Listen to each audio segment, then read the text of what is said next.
Hello, ladies, gents, and others. It is July. It is the 17th of July. It's a balmy summer's day. It's a wonderful time to sit and listen to a little bit of Islam, to go and talk about Islam. That's why we're here.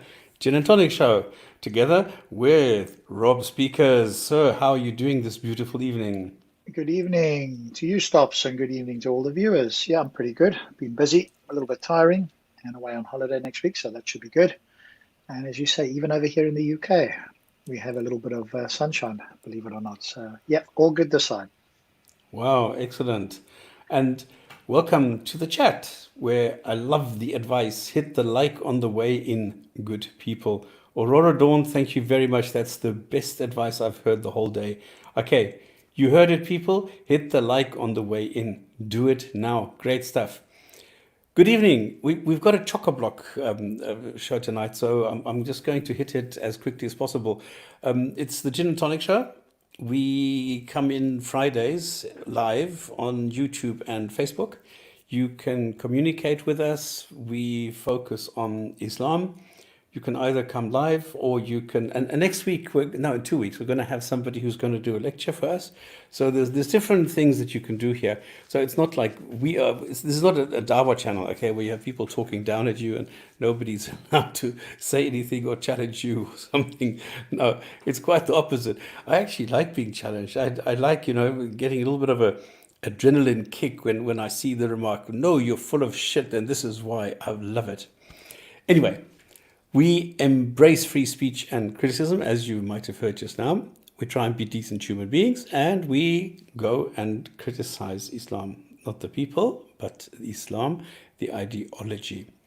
Now, we have a structure that is that we go and do this intro that you're hearing now, then we go and listen to some news, then we go and address the theme of the month. Oh no, sorry. Then we go through the Quran. Oh yeah, I'm still going to do that tonight. There's not so much today. We go through 20 or so sentences every week. Then we go through the theme of the month, which this month is Dawah in action. And let me tell you, it's going to be fun because Dawah people, the Islam apologists, don't only make silly videos, they also write silly essays. So we're going to have one of those today. All right, then after that, we're going to go and see if there's any questions, if there's anything that people want to talk about, and then we close with the hadith of the week. So that is the structure. Any comments so far? Nothing.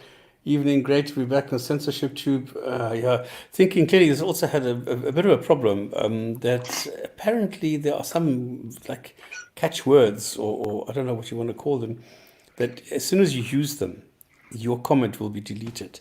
Now, I tried that because I went on the Gin and Tonic Show and I wrote terrorism is bad, thinking that maybe terrorism is one of these words that will automatically get your comment deleted, but it's not.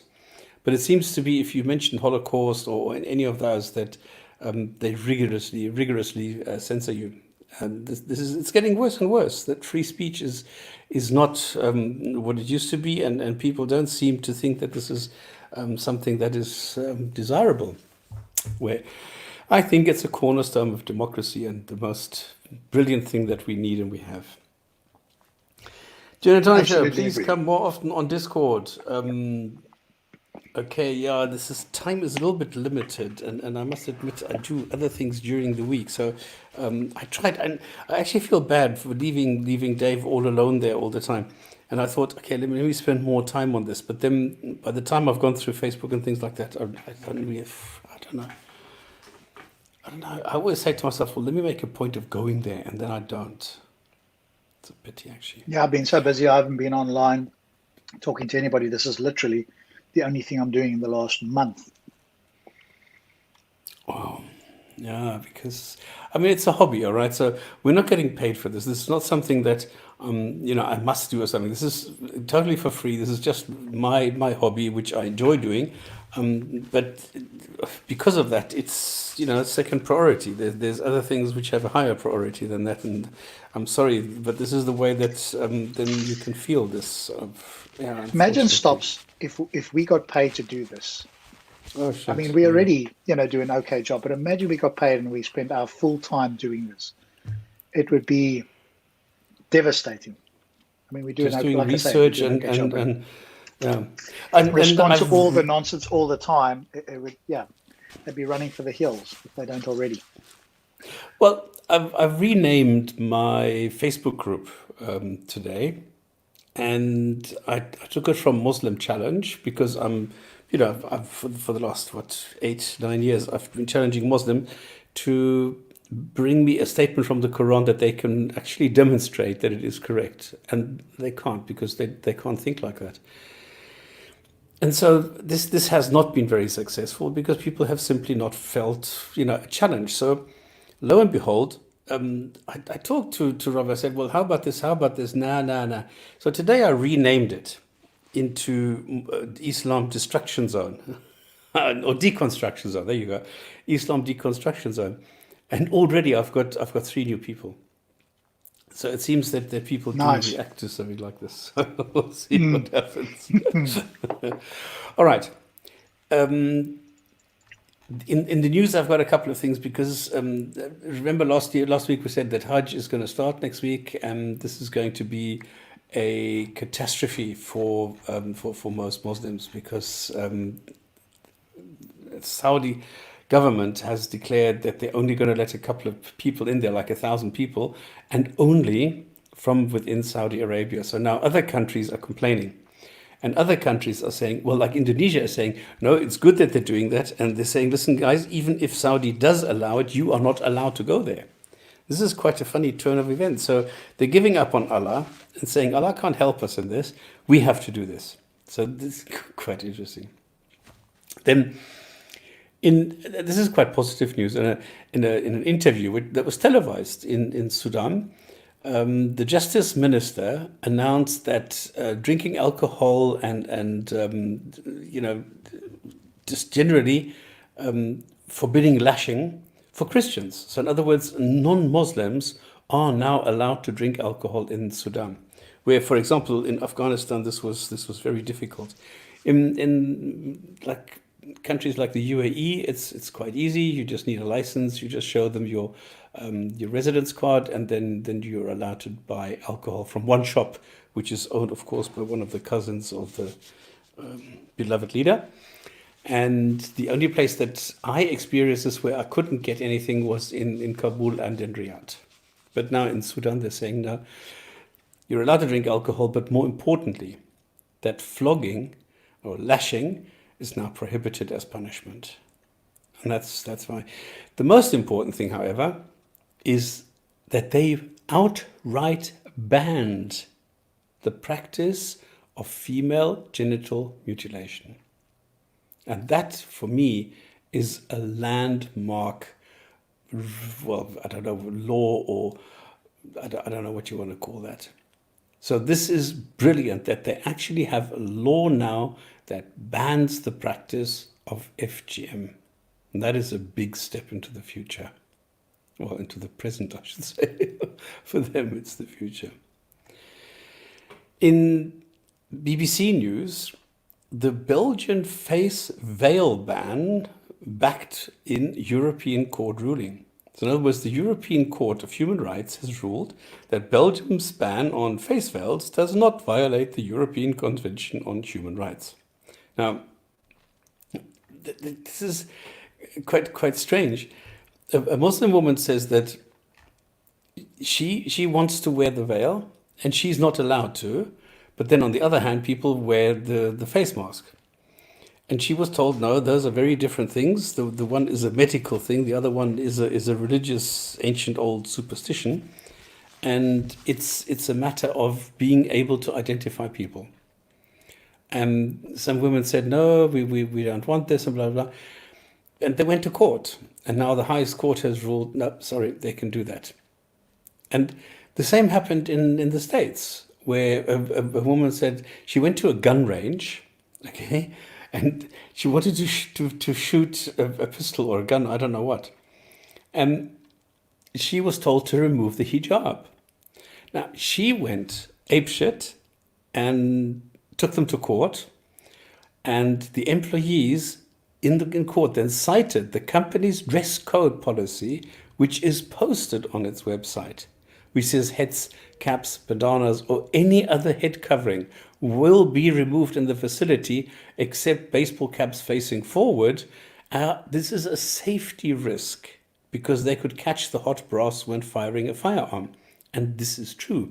Anybody who's fired a gun will know this. If you have a like a semi-automatic or something, and you fire the pistol, you can't always 100% predict where the empty shell will go.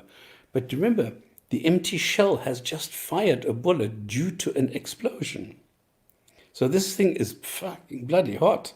So if this thing hits you and it's in the hijab or something and in between the hijab and your face, you can get like really bad burns. So I can understand why they're doing it, but this Muslim woman can't. And she says, and now I have encountered racism before, but it has never been to the point that someone told me I had to remove my scarf in order to enter facility or to any type of activity like this. It was very shocking to both my husband and I. So now there is a new human race, the scarf wearing race, and you can have racism if you discriminate against the people who wear a scarf. Oh, they're so silly. Okay, last one, Ankara. After completing all preparations, Turkey will open Hagia Sophia for worship on July 24th at Friday prayer. And this is what Erdogan said. So they are really going ahead with this, even though there were like, I don't know how many protests, they still went ahead and they said Hagia Sophia will be a mosque. They don't care what other people say. We want this as a mosque and that's it. And we've talked about this, the last 2 weeks or so, why Erdogan is doing this and why he's doing it now and what the reasons are for this. Now, he says that the new status, which was used as a museum for the past decades, which will now serve as a mosque, is going to be open for Turks, foreigners, Muslims, and non-Muslims, as is the case with all other mosques, and will continue to embrace everyone with its new status as a mosque in a much more sincere way. So a mosque welcomes non-Muslims more sincerely than a museum does. Yeah, right. Yeah, it's just Islamic supremacism, right? Isn't it just? No, this is it's crazy, but what can you do? I mean, it's on Turkish well soil, if you want to call it that, and that it's been a church like for hundreds, yeah, no thousands museum. of years. It used to be church, then it was a mosque, then it was converted into a museum, and now they're reconverting it into a mosque. Yeah. And I've been in there like a couple of times, and it's really beautiful. But now, I suppose this is done. I wouldn't want to go there anymore because now it's like a well, it is a church, like a mosque. Why would I go into a mosque and run around and while somebody's going no in the background? And the funny thing is, during their prayers, they have to cover all the Christian statues because they can't have anyone depicting the face of a human being, so they have to cover them. This is really weird. Yeah, until the statues get removed or something, probably. Yeah, in the course of time, of course. And this is this is so weird.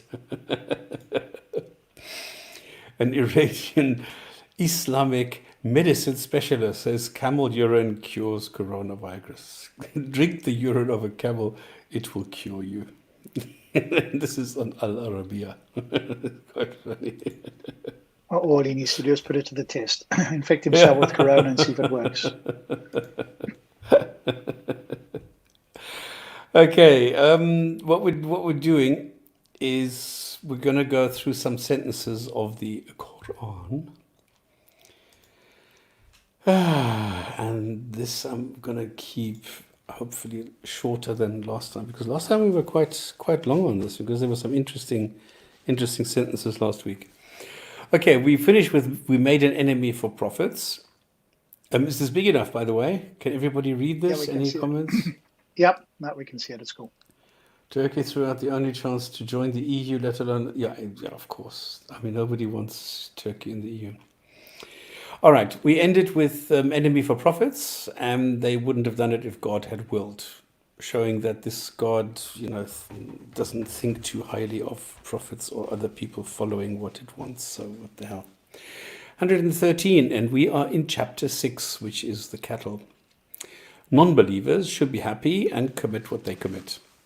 Now, I don't know if I need to show how this works, what I am doing, because if I go to, this was 113, let me quickly open 113, because I didn't warn Rob about this, so let me just I've got it quickly do open. this. No, Oh, I've you've got got everything it? open if you want. Oh, Yeah, okay. yeah. Sorry, Let you're me quicker share than me, screen. I thought then. No worries. So if you go to the original text, okay, so you see, if you if you go to Yusuf Ali, to such let the hearts of those incline who have no faith in the hereafter, and let them delight in it, and let them earn from what they may. Now, if you take Sahih International, so the hearts of those who disbelieve in the hereafter will incline toward it, and that they will be satisfied, that they will commit what they are committing. So I have shortened that, and I said non-believers should be happy and commit what they commit. All right, so this is what I'm trying to do. I'm trying to get all the nonsense out of the way, where you say, what is he saying? So I'm trying to bring it into a standard language in a much shorter form. So non-believers should be happy and commit Just a what they brief commit. summary, right? That's understandable. Yeah. And then 114, don't doubt the fully explained book from me. 115, it's complete and can't be changed. And I put there, oh dear, I love those ones. So let's just bring that one up quickly. The word of thy Lord doth find its fulfillment in truth and justice. None can change his words, for he is the one who heareth and knoweth all. And the word of your Lord is fulfilled in truth and justice. None can alter his words and his hearing and his knowing. I suppose you can just, what you had it as the book. Is that what you I said said it there? is complete and can't be changed. Okay, Okay, 114 right. is don't doubt the fully explained book. It is complete and can't be changed. Oh, okay, And then I good. put, oh dear, because we all know that actually it has. So, and the funny thing is, it's getting changed every single time. Like if you go to a Muslim and he will say, well, it's so full of morality and Islam is the best and everything, and you say, well, hang on, doesn't it say you should beat your wife? All of a sudden, they are able to change the Quran to anything that they want because they don't like it. And this is why they can change the Quran today. And we have seen that the Quran has been changed in history over time. Yes, that's a good verse, 114, just to say again that they've been given a book and it's been sent down from God, and never to be then of those who doubt. So obviously, if the book has been sent and we do find errors or contradictions, then either God wanted that to be the case, or it wasn't written from God. Yeah. If you take God to be somebody who wants to send a clear message that is clear, complete, concise, and error-free. Then 116 is most will follow assumptions and lead you away from Allah. 117, your boss knows who's who and what's what. And 18, eat what heard Allah's name. And I put their name question mark because I'm not aware of Allah, which is God, having a name. There are some claims that the sentences that we just read, the all-knower, that this is an attribute, that this is one of the names of God. But I'm sorry, an attribute is not a name. Like if I'm Harry the Black, then the Black is not my name. My name is still Harry. So this doesn't work. So there is no name that has been assigned to Allah, and eat only what heard Allah's name is a bit stupid. Then you can only go and say Allah, Allah, Allah, but there is no name, and Allah just means God. That's it. Yeah, and even the 190. tafsirs are saying the same thing. Yeah. So it's quite strange. Then 119 says, well, otherwise don't. So if it hasn't heard Allah's name, don't eat it. I don't know if you kill a shrimp, how you say Allah's name over a shrimp or so before you eat it. Okay, 120, don't sin or else. And 121 is just see 119, it's the same thing again. 122, zombies have a light. Non-zombies don't. Non-believers think that's fair. Now just call this up because I struggled with Which one this is for this? like half an 122, hour. yeah? Yeah, I 122, struggled yeah. with this for half an hour. Can he who was dead, to whom we gave life, and a So a light zombie. whereby he can walk amongst men, be like him who is in the depths of darkness, from which he can never come out? Thus to those without faith their deeds seem pleasing. So okay, he was dead. Yeah, so that would be bringing back to life, because if he wasn't dead, whoops, a daisy, I just got rid of that. That wasn't so good. Um, Presumably, before you were born, you weren't dead. So this would have been somebody who died and then was resurrected, or, as you say, brought back to life. Because prior to that, you weren't dead, were you? So even Islam doesn't accept that prior to this life that you were dead, you were in some spirit form or whatever the case is. Yeah, exactly. You didn't have a soul, which is To allocated whom we while you're gave in the life, womb. and a light whereby he can walk amongst men. So the light meaning presumably the message or the guidance or the way or Yeah, whatever. of course. Be like him who is. Can somebody who's been given the light be like him who is in the depths of darkness, from which he can never come out?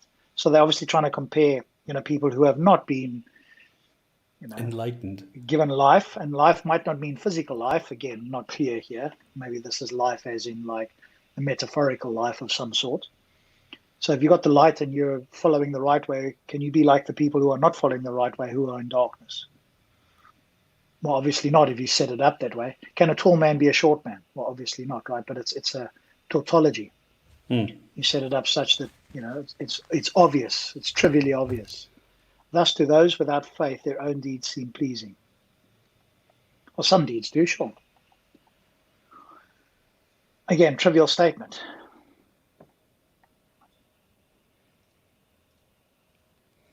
Yeah. That's why I made it into zombies have a light, non-zombies don't. Non-believers think that's fair. So, Yeah.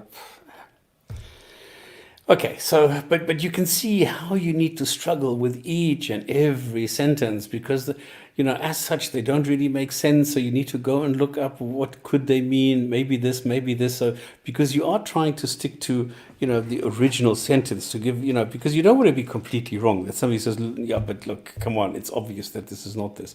So it's actually quite difficult to find the right. Even though it's lighthearted, the right sort of words for this. Okay, 123. We put criminal masterminds in every city. Really, that's what it says in the Quran. We put criminal masterminds in every city. They criminalize only themselves without knowing. Thus we place leaders in every town. It's wicked men to plot and burrow therein, but they only plot against their own souls. They perceive it not. So really, the Quran says we put criminal masterminds in every city. Crazy. 124. Non-believers want what prophets got. But God knows best who gets what. And criminals will be punished. Yeah, wonderful. Now, 125 is a weird one. Open your chest if you want Islam and close it if you don't. Like climbing into the sky. That's why Allah puts filth on non-believers. Now, okay, really, okay, check it. Those whom Allah in His plan willeth to guide, He opened their breast to Islam, obviously, right?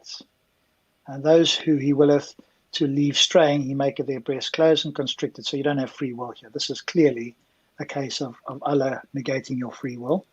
Thanks very much. As if He had to climb up to the skies, thus Allah heaped the penalty on those who refuse to believe. So He's closed their breast and constricted them, but then He's heaping a penalty on those who refuse to. Well, it's not as if they refuse to believe. They couldn't believe. He willed that they can't. Unless they can overcome that, unless their free will can overcome Allah's power, then it's that statement in itself contradicts itself. If He willeth them to leave straying, then they can't refuse to believe. That would be impossible. Unless you say that their free will can override Allah, in which case it could be the case that they could decide not to stray. So to me, this sentence is a contradiction, at least as I read it straightforwardly there. because you can't do both. And then, but Yeah. read the Sahih International one. Place defilement upon those who do not believe. Come on, what is this? Because a lot Yeah, of I guess that's people, just another word for punishment or penalty or whatever, right? because a lot of those translators have translated this as filth. So this is like putting filth on. Now, the funny thing is, this is a miracle claim, right? Because it says there, like closes your chest like climbing into the sky. Now, I didn't, and I still don't understand, as though he were climbing into the sky. If you are going up, the air pressure decreases. So if you go underwater, then we know that every 10 meters it's one, no, so every 3 meters it's 1 bar more, the chest. So Mm. in other words, when I did, because I've got a license for 20 and for 40 meters, which is the 110 feet license, my lungs are like 10% of the normal size. So it's quite difficult to breathe actually. As you go up into the mountains, it's the opposite. So your lungs expand and it's easier to breathe. Now there's less air because the concentration is less, but also the pressure is less. So the chest is expanded more easily. It's the opposite of what they are saying here. It's not that the breast is tight and constricted, it's the opposite. Even though the amount of oxygen that is then in the bloodstream is reduced. But the miracle claim is, you see, you were climbing into the sky, so the Quran already knew that with decreased altitude, if you go into space, then your lungs are constricted and you can't breathe. Well, sorry, it's the opposite. Yeah. Okay.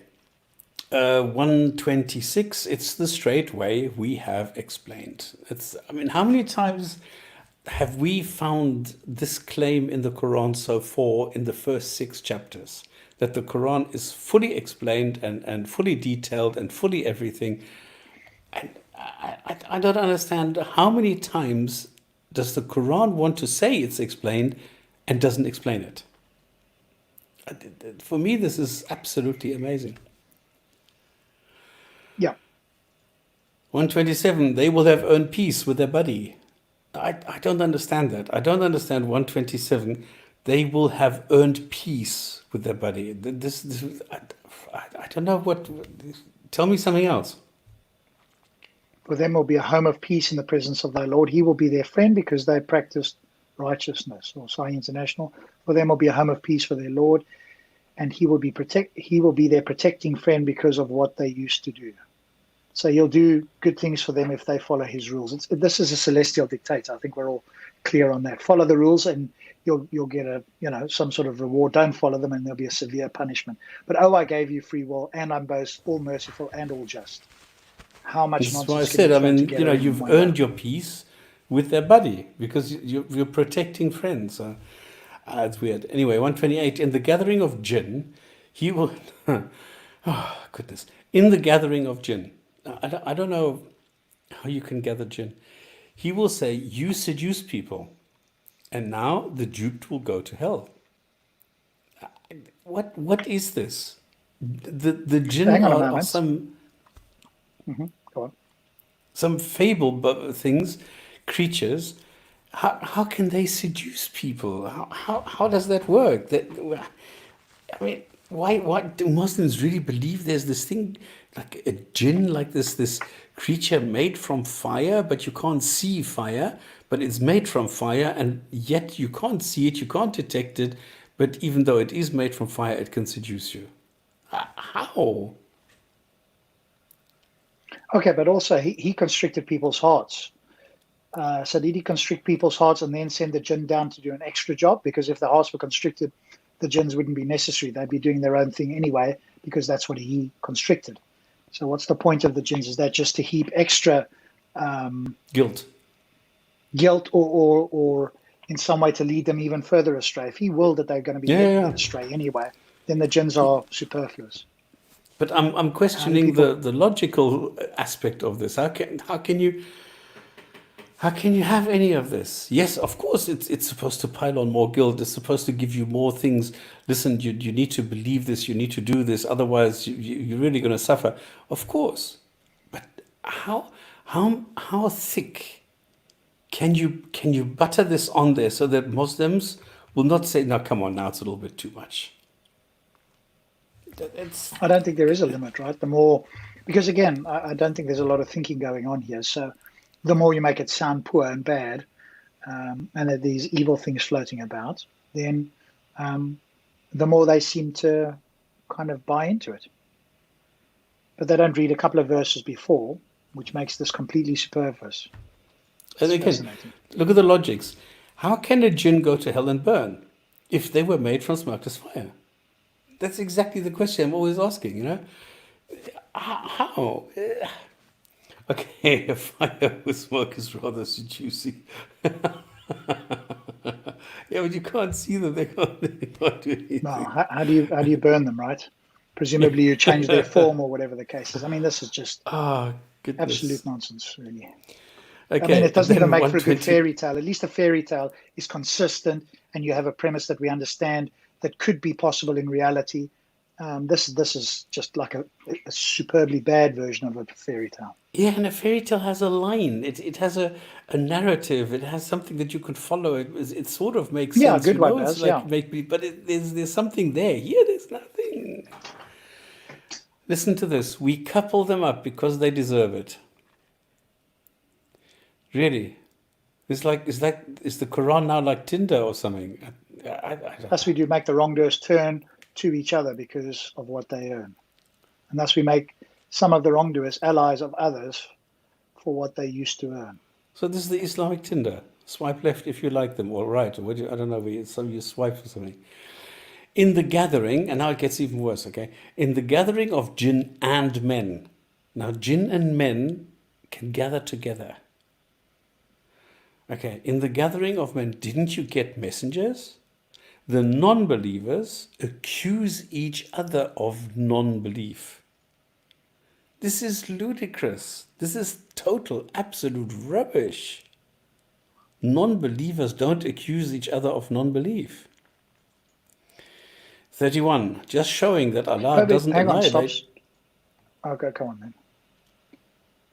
I just wanted to go to 30 quickly here. It was the life of this world that deceived them. But hang on a moment, didn't Allah um, constrict them and prevent them from doing the right thing? So how could it have been the life of this world that deceived them? They were for, destined to do it, or it was through Allah's will that they didn't follow the right path. So now it's the life of this world that deceived them? Never mind. Yeah, it's crazy. Okay, 131. Just showing that Allah doesn't annihilate communities before warning them. So the merciful God annihilates communities, but He does warn them first. So if you don't do X, I'm going to annihilate you. You didn't do X? Okay, boof, here you go, bye. Obviously, he hasn't told most societies throughout the entire world. And how many societies has he told that he's destroyed their cities? Presumably, by destroy, he means he got Muhammad and his followers to do it, because he could have done it right through something like the Bible, where he sent down fire and brimstone. But maybe that's too easy, so make it more difficult. Send your puppets along to go and destroy cities. Is that what they mean? And even then, yeah. 132. Everyone gets what they deserve. Really. Because this Lord is full of because this Lord is full of mercy. He does what he wants. He raised you from foreign seeds. How many topics does this have? The Lord is full of mercy, he does what he wants, and he raised you. I mean, what is the message here? He's not full of mercy. How can he destroy you as well, though? What, destroy your soul? if you're full of mercy, I mean, let's just think about this logically for a moment. If you were indeed full of mercy, then you would be merciful. What we understand to be merciful is where there would have been a punishment, you would lessen the punishment or prevent the punishment or set aside the punishment if you were merciful. That's what we understand to be mercy, as opposed to judgmental or, Or just, yeah. or just, which is where you would invoke the punishment for the particular action because that's what the rules say. So clearly not full of mercy. So he Or it's an produced you, unfalsifiable claim, right? Go on. and he produced you from foreign seeds. What does that mean? I don't know. Okay, 134. You can't avoid the promises. Okay, whatever that may mean. I have no idea what that is. I'd love to ask a Muslim, what does it mean you can't avoid the promises? Indeed, what you are promised is coming, and you will not cause failure. In other words, it's predestination stuff. And if that were true, well, then it's a trivial statement, right? You're just repeating in different words the same thing. I'm all powerful. I know what's going to happen. And so whatever I've promised or whatever I've foreseen or whatever the case is going to happen. Well, yeah. Tell me something informative. That's What a has trivial been statement. promised? Yeah, but who has promised what to whom? Oh, well, the promise is if you do what I say, there'll be this heavenly reward, and if you don't, you'll burn in hell. That's kind of one of the main promises. Is that the promise? Okay. Well, Is that the supposedly. covenant that we signed? And then we come to the Kama Sutra. Study the Kama Sutra. Do your thing and you will be rewarded, and others won't. Now, why I say study the Kama Sutra, it actually says, is work on your position. Oh, there it is, yeah. Oh, people, do whatever you can. I will do my Work part. to your position. Say, oh, people, do what you can. I will do my part.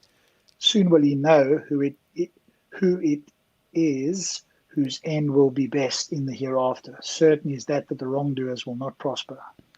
I will do my part. Do what ye can. Hang on a moment. What can you do if your heart has been closed? There's nothing you can do, right? It's an impossible request. I will do my part. Well, your part could be all merciful, which you're clearly not doing. Soon you will know whose end it is. Certain it is the wrongdoers will not prosper. Well, if it's certain, then again, this like to me is a contradiction. If it's certain that the wrongdoers will not prosper, but you can do whatever you can, that's a ridiculous thing to request, because whatever you can do is virtually nothing because he's already set your heart in a particular way. So it's certain that you won't prosper. So doing whatever you can is a complete waste of time. Yeah. Oh, dear. Okay, so this is of 235.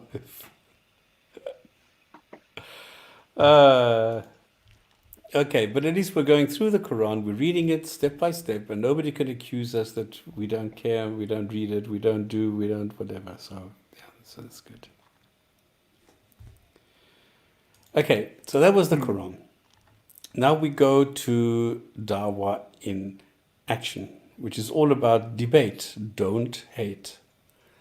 But for some reason, Dawah is all about hate and censorship. And they've got another program coming tomorrow, which I would actually like to go and join, where you create it. But I'm sure by now they've sussed out all my channels and have blocked all my channels, so I can't go there. I don't know if I'm going to give it a try or not. But it should be quite interesting, to challenge them and say, listen, what do you mean by created?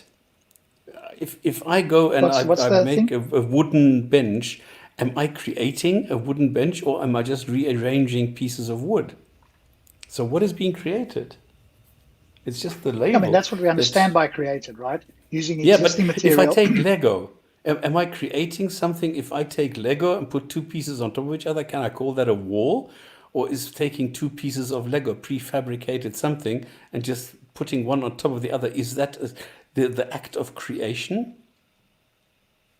Yeah, it's not an easy topic actually to answer, because it falls into the realm of identity. What does it mean to create something? Something that is not what it originally was, in which case you could put any two bricks together and say, hey, I've created something. and Yeah. nobody could say otherwise. So you'd have to be very clear on what it means to create. And as far as we can tell, everything that's been created is being created from pre-existing material that's been rearranged. And if the Yeah. claim is if the claim is that what they're talking about is creation from non-existing material, then I don't see how that's possible given the claims of Allah. I actually think that is Exactly. impossible, and I've made that argument as well. So is that what the show is about? What is the Yes, title of it? that's what I would like to challenge them with. Yeah, once they agree that what they mean by creation is from pre-existing material, then they can't make the claim that Allah created the universe from nothing, because Yeah. that would contradict the premise that creation is from pre-existing material. And if the claim is that creation can only be from non-pre-existing material, then they'd have to demonstrate how that's even possible in their worldview. And Good exactly luck this with is that. where I think they have a dilemma. Yeah, yeah. And this is why I would like to go there tomorrow and ask them exactly this question.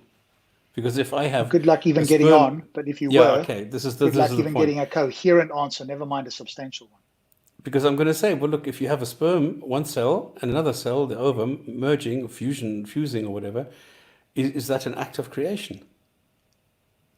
Because all it does is you're taking two cells which are joined together, complementing each other, and then the rest of the material is all, fed down the line through the placenta of the mother. So there's nothing new here. Nothing is being created.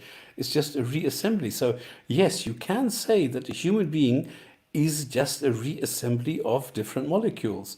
It is just the way that it is assembled makes it or differentiates it from a chair made out of wood, because then suddenly we have consciousness.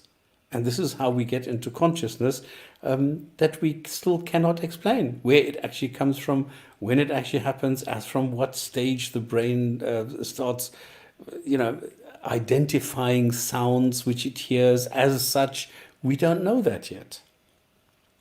And I think we've Yeah, only been depending on the looking for worldview. 200 years, so how can we know Mm, everything? yeah, and depending on your worldview, you either think that there is consciousness in every molecule in some sense.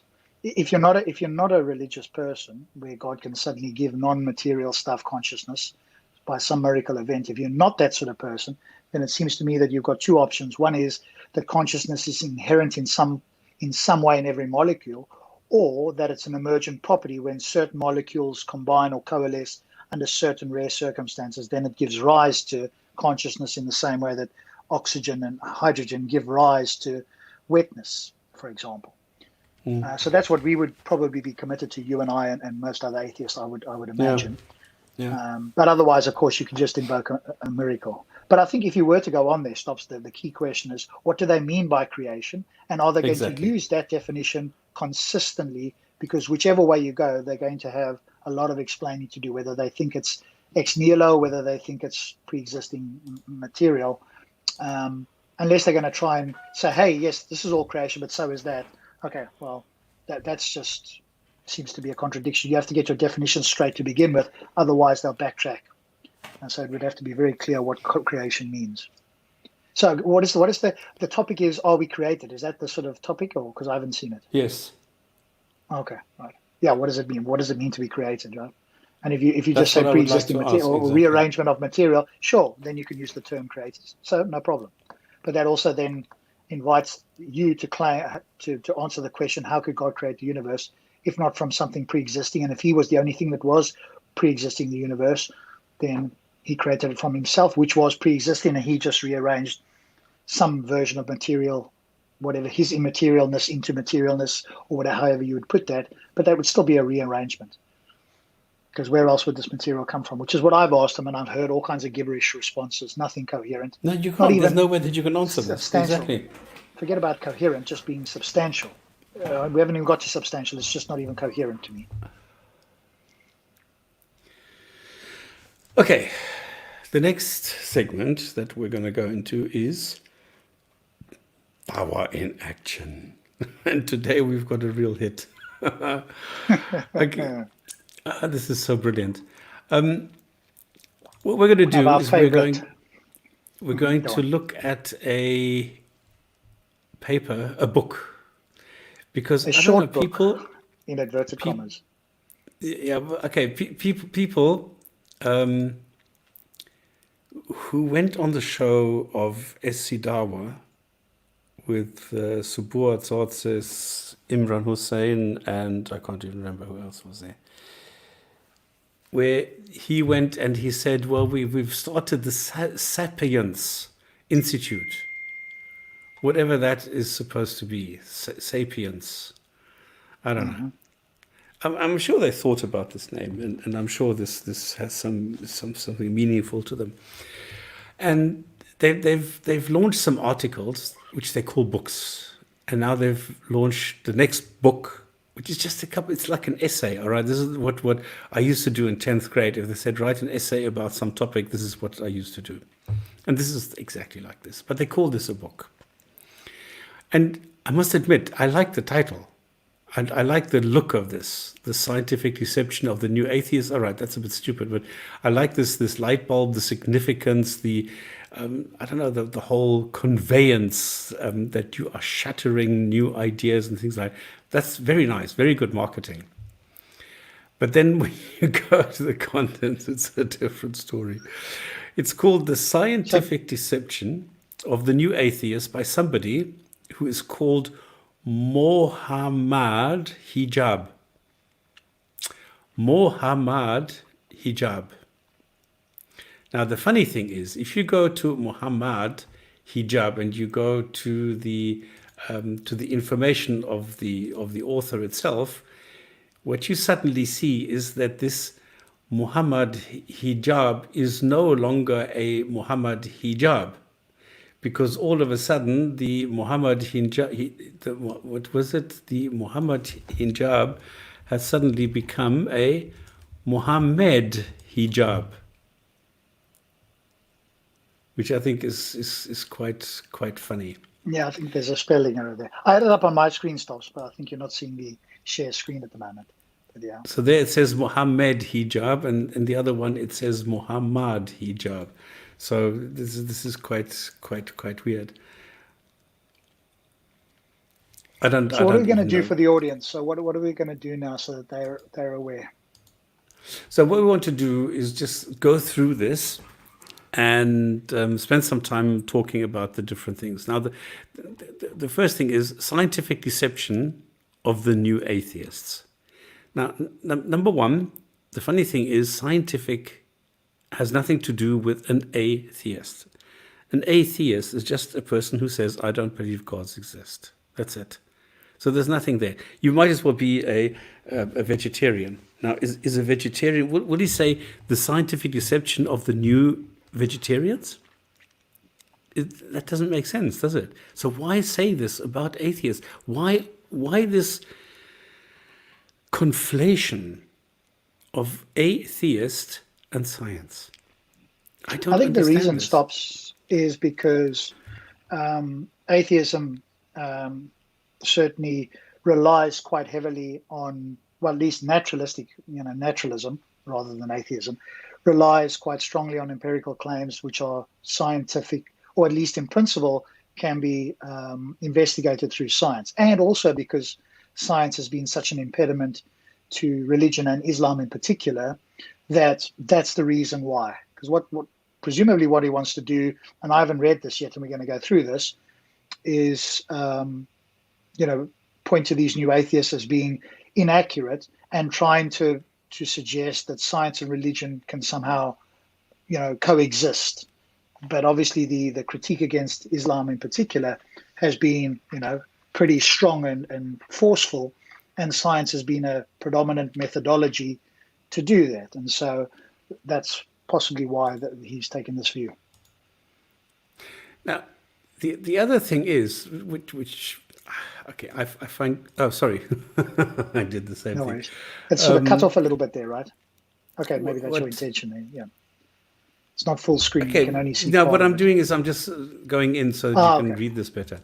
So, Okay. what he's saying of himself. Now he doesn't know his name. He doesn't even know how to spell his own name, because on the one hand he's Muhammad, he is Mohammed, so he doesn't even know how to spell his name. But he says he's a comparative religionist, a political scientist, a theological historian, an author and debater. He has published works in the philosophy of religion, political philosophy, and theology.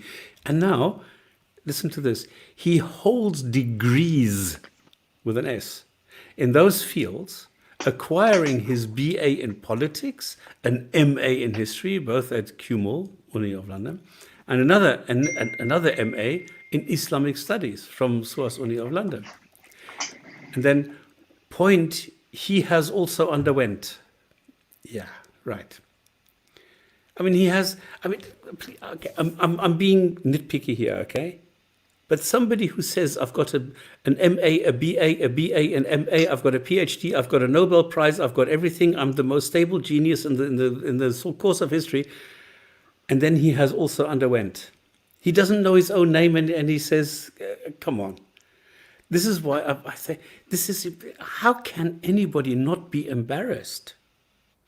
Saying that he has all these things, which I highly doubt, by the way, or maybe they are like, I don't know, something that's like Nagar, where you can buy the things, or like the requirements are really low.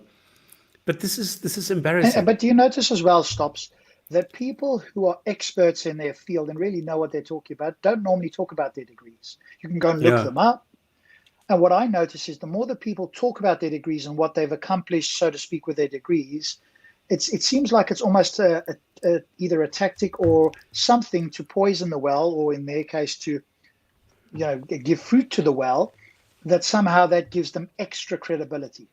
And what I'm interested in is the argument. You could be a street sweeper, you could be the most decorated, doctorate from university, but I care about the argument. So this is already a case of, well, obviously it's a biography, so it's a case of, making him look, I think you and I would say, better than he is.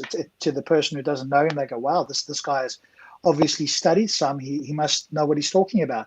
And that's part of what a biography sometimes does. But, like I say, people who have expertise, they demonstrate it through the knowledge that they have. And then somebody might ask, well, what do you know about this? But most people who are experts, if you look at PZ Myers or whoever it might be, they will, only when asked, they will talk about that. They will talk about the expertise immediately without telling you, hey, but I've got this degree, that, and the other.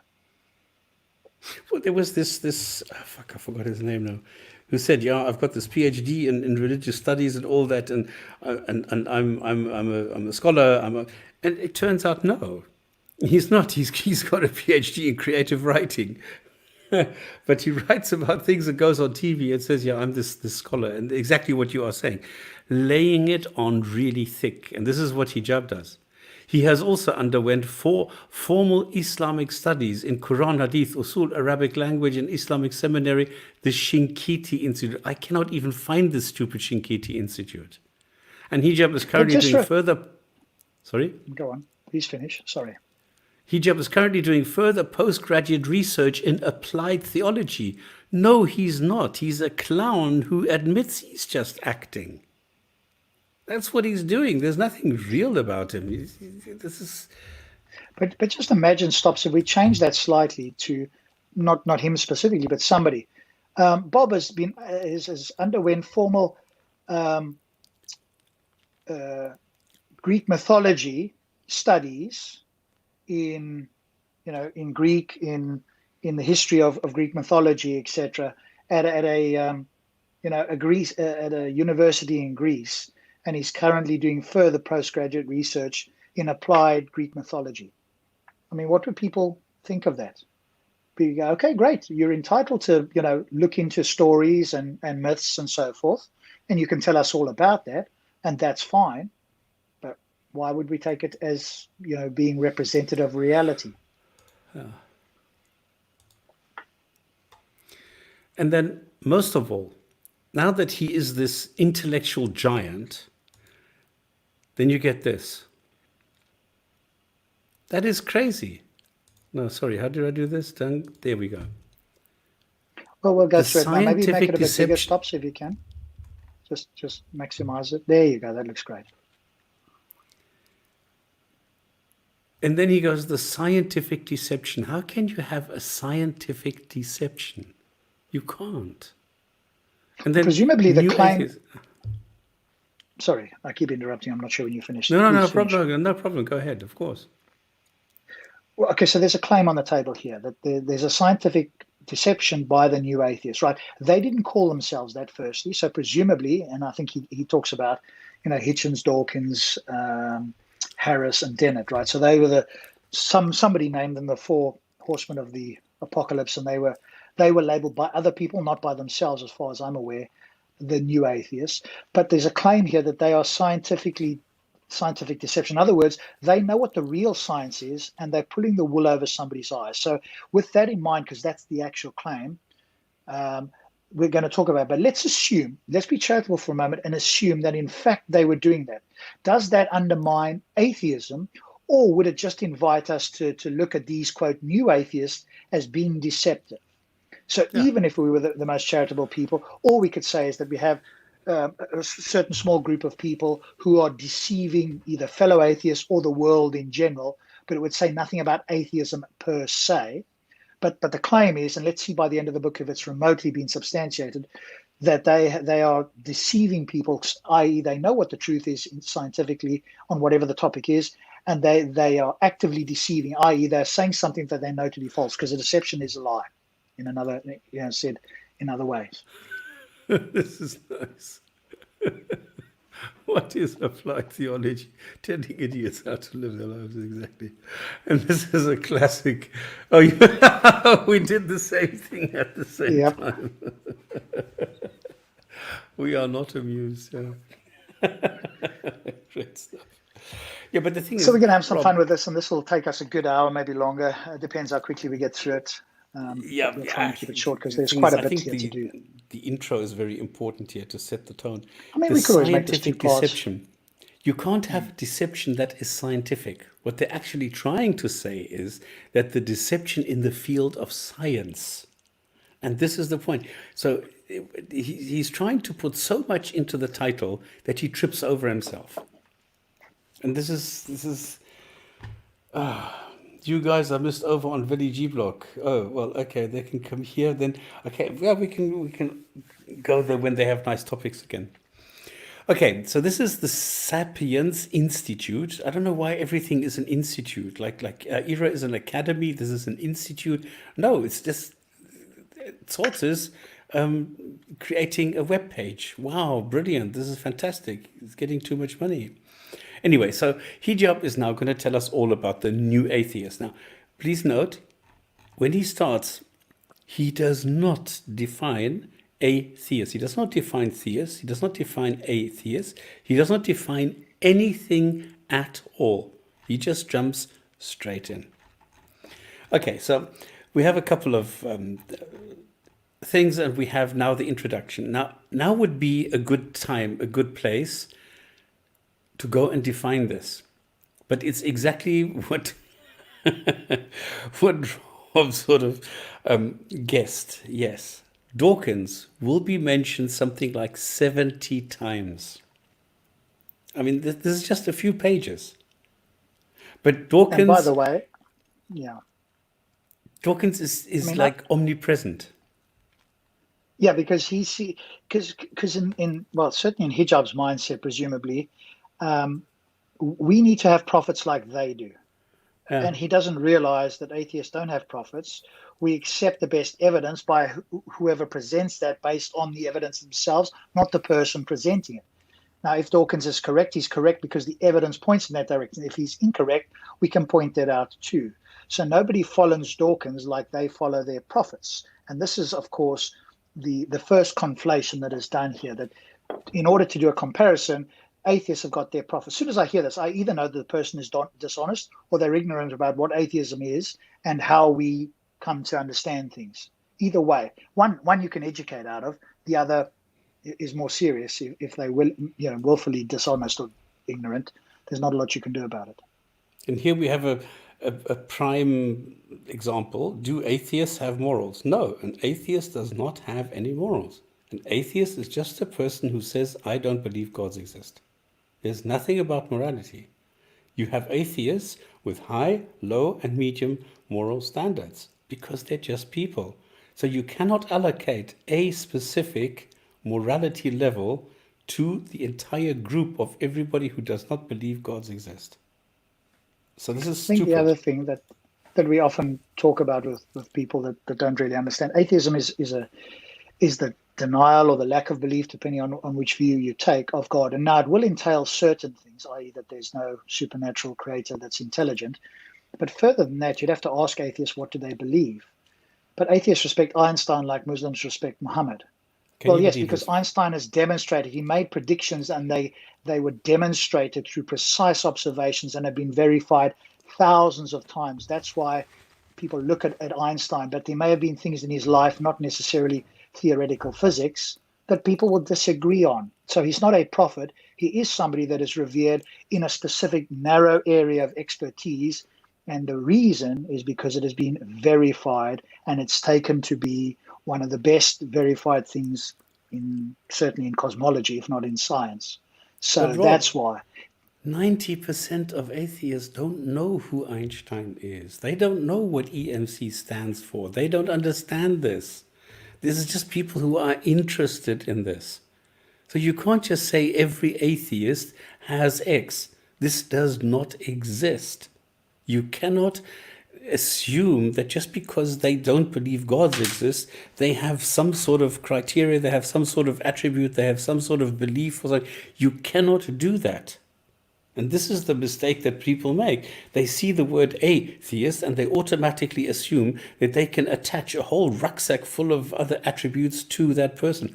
It does not work. And that is what I'm always trying to drum into their heads, that people stop this allocation of other things onto the term atheist. That's why I hate the word atheist. That's why I don't call myself an atheist. Anyway. Now, hijab starts off in both the UK and the US. Now, how can you lump those two together? In the US, 50% of the population think that angels exist, think that the movie Noah's Flood or something was a documentary. Or Moses, this was also a documentary. You cannot take the US for anything because it is in the government form, it is secular. But the people have an incredibly high belief in gods and demons and the supernatural. So, to take the US, but anyway, there's been an increase in Christian apostasy, the like of never, which has been recorded. Yeah, okay, that's cool. And this is not, by and large, with a spread of new atheism. Now, I have 3 problems with new atheism. We've had people 1,000 years ago, like Al-Razi or Al-Mari or whatever. They did not believe gods exist. So not believing gods exist is nothing new. It's always been there. So what is the difference between an old atheist and a new atheist? There is no difference. The only thing that I've heard is that the new atheists are more vocal. Okay, because now it's okay, you don't immediately get killed. So you're allowed to say this. Well, in most countries. In some countries you still get killed for that. But there is this new atheist is stupid. And then this atheism all the time. I mean, everybody knows that I have a problem with this because there is no ism. The act of not believing is, that's ludicrous. How can people say that I am doing something if I don't believe? The act of not believing, what is that? An ism is always doing something. So I don't understand. So then he says, Dawkins, like exactly what you said, the Four Horsemen, polemical style as argumentative substance. No, there is no argument. Why don't you understand this?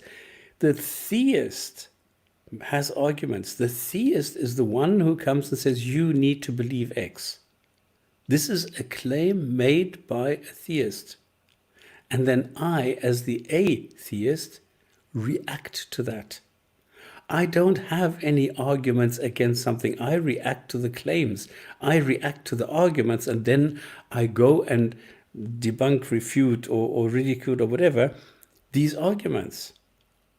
This is what Rob is doing. This is why Rob is also going, we have very different approaches. I go from the practical approach. Rob goes from the more theoretical approach. But we don't go and bring out arguments why we should be. I don't care if somebody is an atheist or not. I don't care if somebody is a Muslim or Christian or something, as long as it does not affect me. I am not interested in converting people. I just want people to be nice and thinking. That's all. What do you think about this, Rob? This polemical style as argumentative substance.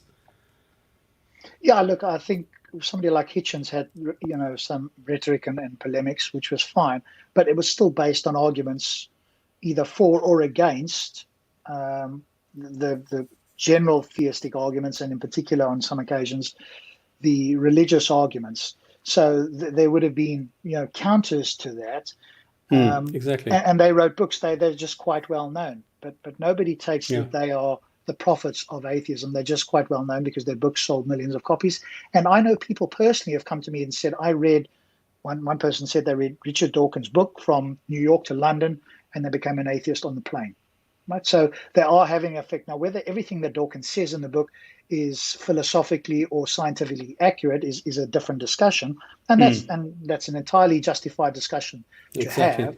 Yeah. But they have reached a lot of people, and Harris was saying it once on his podcast, they get hundreds of emails a day saying thank you so much, I've seen the light, etc. So they're having a massive effect. So obviously, from Hijab's point of view, he thinks they're like prophets. And I suppose the what is prophetic, I guess, is their reach and the effect that they are having. And of course, this for people like Hijab and other Islamists is hugely problematic, because they will present arguments or they will critique Islam, and instead of answering their critique, let's challenge them personally. And he's going to obviously try and make arguments against why they've presented bad arguments, or if we go back to the beginning of the book, how they've created a scientific deception. So let's see by the end, if we get to the end, whether that has in fact even remotely been the case. Well, he says new atheists typically employ a series of scientific or religious arguments. Typically, no, I don't. I do not have a single argument. I do not have a single scientific argument. I don't have a single religious argument. I just listen to the claim, and then I go and react to the claim that is being brought before me. I don't, there is no argument that I can make for atheism. I've made that very clear. There is no truth in atheism. There is nothing there.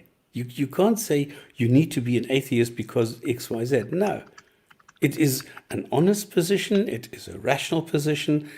It is something that you think about. It is something that you do or don't, and that's it. I don't even call it a position normally. It's just not believing something, and that's it.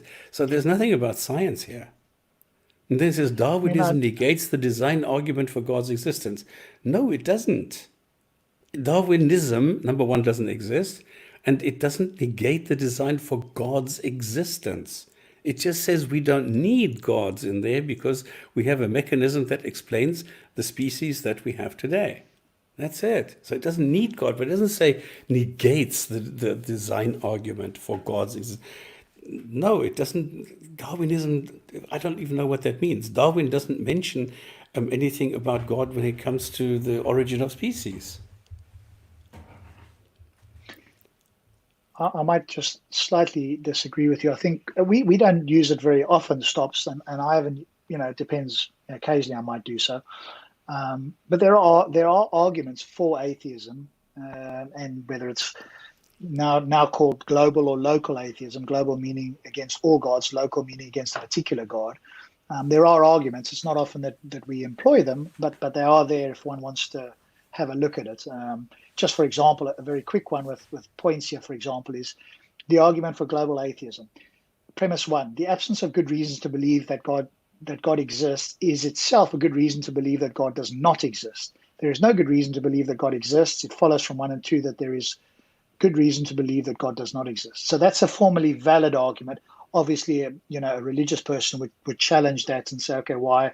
What is the reasons for not believing it, etc. So I think there are. It's just that we don't engage in them very often because the other side is making the positive claim, and ours is, well, demonstrate that your view is true. But what people like Hijab and Sabur and others are doing now, because they can't defend Islam, is, okay, we'll challenge or attack or whatever term, I don't mind, whatever, it doesn't make a difference what word is used. Atheism. Well, you've got to ask each atheist, what do they believe? Because you could have an idealist, Platonist, dualist, monists, Molinists. There's all kinds of versions of atheists that are out there. The only thing they do have in common is that they disbelieve or lack a belief in a god or gods. That's the commonality. But other than that, you'd have to ask them specifically what they believe. And of course, I've got a particular argument against the Christian presuppositionalist.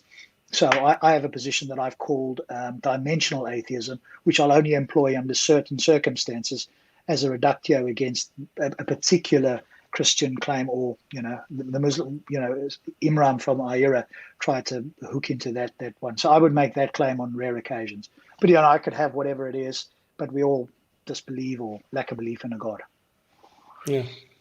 Now, this Baba Naira, I don't know, why do you have to be so fucking stupid? Darwin believed in God. Who cares? Who cares whether He did for a Darwin period of believed time, in then he God? became an agnostic, right? Yeah, but it doesn't matter. Exactly. Does that affect anything that he writes or says or does? No. And Darwinism, number one, is stupid because it doesn't exist, and it doesn't negate God's existence. It doesn't. It just explains species. So religion has and continues to inhibit scientific development. Yes, it does. It has and continues to inhibit scientific development. Absolutely. Because this is I exactly think what that's we an see empirical again and claim. again. Yeah, I agree. I think that's an empirical claim, and that's demonstrably the case. What Yes. scientific discoveries has the Middle East, or in particular the Muslim world, made in the last 1,000 years? And all they can point to is what they claim is the, quote, golden age. And even if we were to grant that there was this so-called golden age that they love to harken back to, what would be happening there is that Muslims would be using critical thinking, not appealing to the Quran, and actually looking and doing what other scientists are doing today. So they would actually be doing science.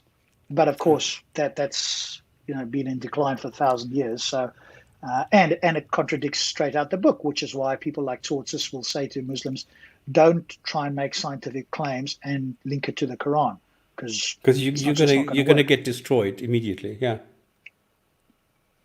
And how so religion is effective? antithetical. Yeah, go ahead. Sorry. Yeah, and how effective have these arguments been? Incredibly effective. Yeah, very effective. Very. The amount of quote unquote apostasy or disbelief is huge. Exactly.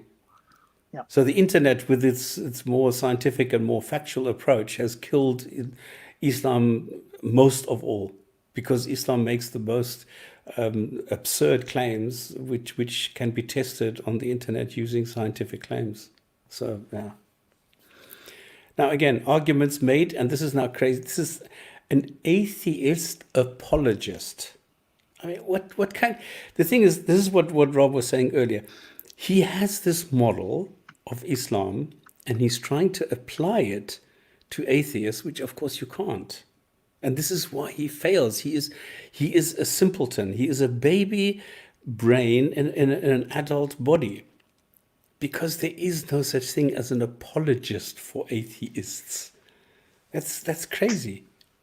I don't understand this. Why is he trying so hard to make it look as though not believing is very similar to believing? It's not. It's the opposite. Yeah, but that's of course the worldview, right? He thinks it's antithetical, where of course non-theism is the opposite of theism, but atheism is a subsection of non-theism. But it disbelieves in a God. But from that, he thinks that the entire worldview rests on what Dawkins or Hitchens, Harris or Dennett say. And in fact, like I say, there's a smaller subsection of what we all believe in common. You could have a conservative, a liberal atheist, etc., etc. And according to Sabur and others, you can't have liberal Muslims. It doesn't work. Okay, a clash between science and religion has manifested in history. Yep, it's not a clash. It has been shown that they are opposites. You cannot merge science and religion. It simply doesn't work. Science is based on facts, religion is based on faith. So you cannot mingle the two. It's either or. You cannot have the belief that there's a flying donkey and at the same time believe, well, this is scientifically sound. It's not. You can't have Yeah, I think that. that's the main point, right? Science is in principle investigates methodological naturalism. It investigates the natural world. It doesn't preclude a God. It says that all we can do is investigate the natural world. And if religion claims that God has interfered in the natural world, then by definition, in principle, science can investigate that interference and see whether something that defies the laws of physics or causality or whatever else it is that we understand has in fact happened. And in that Yeah, sense, you could either confirm or falsify whether the God has done this particular action or not. Then you would have to exactly. go, okay, does that action mean that God does not exist, or does it mean that action was falsely recorded? But if the claim is that everything is perfectly recorded, then all you need is one falsification of one claim about reality to throw out the claim that that particular God exists, or at least wrote that book, or whatever the case is. Yeah. And then this is quite funny because he's now going to go and use theological scientific claims. I don't know what this is. And then he will use Python-based programs to assess the Twitter accounts. Now, who the fuck cares whether it's Python-based? This is just another example of throwing around words, trying to impress Muslims. Because remember, the audience here are Muslims. The audience are not people like us. He knows that he's never going to convince us. He knows that we're going to laugh about this. He knows that we're going to rip this to shreds and totally destroy this. He knows this. But he doesn't care because his audience are Muslims. And they react to things like, it's Python based. What? And maybe one or two will actually look it up. But it's just, it's just programming. That's it. Okay, but there's also conflation here. One is scientific claims, and the other is to what degree have they had success in quote unquote promoting their cause. So one is how effective have they been in general. The other is what they're saying reflective of reality. So you have two different claims here, and let's see whether he deals with one or both of those. One of them is irrelevant to the title of the book, though, Deception About Science. Unless he's going to claim that, hey, the influence they've had has led to the deception. That I don't think that follows. Deception what he'd have to prove is that they knowingly have made false claims, i.e., they know what the real evidence or the truth or whatever is, and they've made false claims. But the To reach or the deceive them, yeah. effectiveness of how well they've done that is irrelevant to the title of the book and a complete red herring. True. Yeah. Yeah. And something that I just realized now, what is the point of doing it like this? It would be much easier, or no, it would be much better to see how many arguments have been countered using science, and then assessing, or then well, I don't know, analyzing what were these arguments made of, and were they then deceptive? Were they then wrong? And this is the point. If somebody makes a claim that mountains are set on top of the planet, on top of the crust, then if I go and I say in a Twitter account, well, this is wrong, and this is the reason why it is wrong, now you need to go and analyze, okay, here's now a claim made by a Muslim, somebody who does not believe God exists, sort of takes it on and shows that this is false, shows that this is wrong. And then what of it? This is where the actual analysis should happen. This is where you should now say, okay, how many times was it shown that the Quran was correct, and how many times was it shown that the Quran was not correct, that in fact science says the opposite of what it says in the Quran? And that would be interesting, not this how many Python-based Twitter accounts were used to tweet something. And I mean, he that's says, irrelevant to the point, right? yeah, since new atheists depend largely on social media. No. I mean, I consider myself now, according to what he says, as a new atheist. Okay? I don't know. Am I actually? I'm not sure. But I consider myself, let's say I'm a new atheist. Do I depend on social media? No, I don't. What I do is I go and listen to what Muslims have to say, and I actually prefer the personal interaction to social media. It's just that I'm just following this trend, but I'm not depending on it. So, yeah. Okay, but I think even the methodology is flawed, right? Because he then says, Yeah. just after you're highlighted, but this layer of analysis aims to uncover the effectiveness of new atheist arguments on religious individuals. Okay, well, in order to find out whether religious individuals have been affected by this, you would need to poll. Yes. Are you a religious person, or were you a religious person? Did you listen to the arguments, read the books of the new atheists? Did you then become a religious or non-religious, or whatever the case is? And if you did a poll like that, a Pew poll like that, then you would have a methodology to say how effective, and in particular, if they mentioned the new atheist name, because they could have read something from Aristotle and gone, "Hey, do you know what? That convinced me." So this methodology, I think, is flawed to begin with. You're going to assess Twitter accounts and how many people are talking about it, as if that is a methodology to uncover how effective. How do you measure effectiveness? Doing what on social media specifically is a methodology for showing your effectiveness. But you need to analyze it in any which way, which he's not doing. He's just making claims and claims and claims. So just before you go on there, here's a typical error that people make, right? So because God doesn't intervene in your opinion, that is proof that your God doesn't exist. Not very scientific, is it? Okay, so that's well, certainly that wouldn't be the argument I'm making, right? The claim is that God has intervened in this world with specific examples in reality. And if science is brought to bear and we show, or it is shown that did not happen, then it's likely that God either does not exist or did not do what is claimed to have been done. That would be my view on that. And the thing is, if we're talking about a merciful God, if that God doesn't intervene when there's an emergency, then that shows that God doesn't exist. Yes.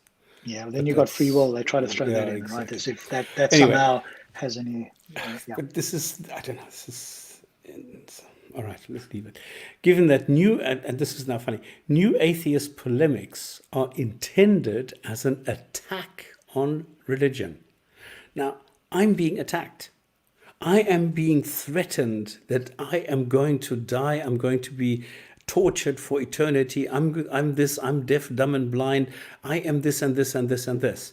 I am being attacked. I don't attack, I defend myself.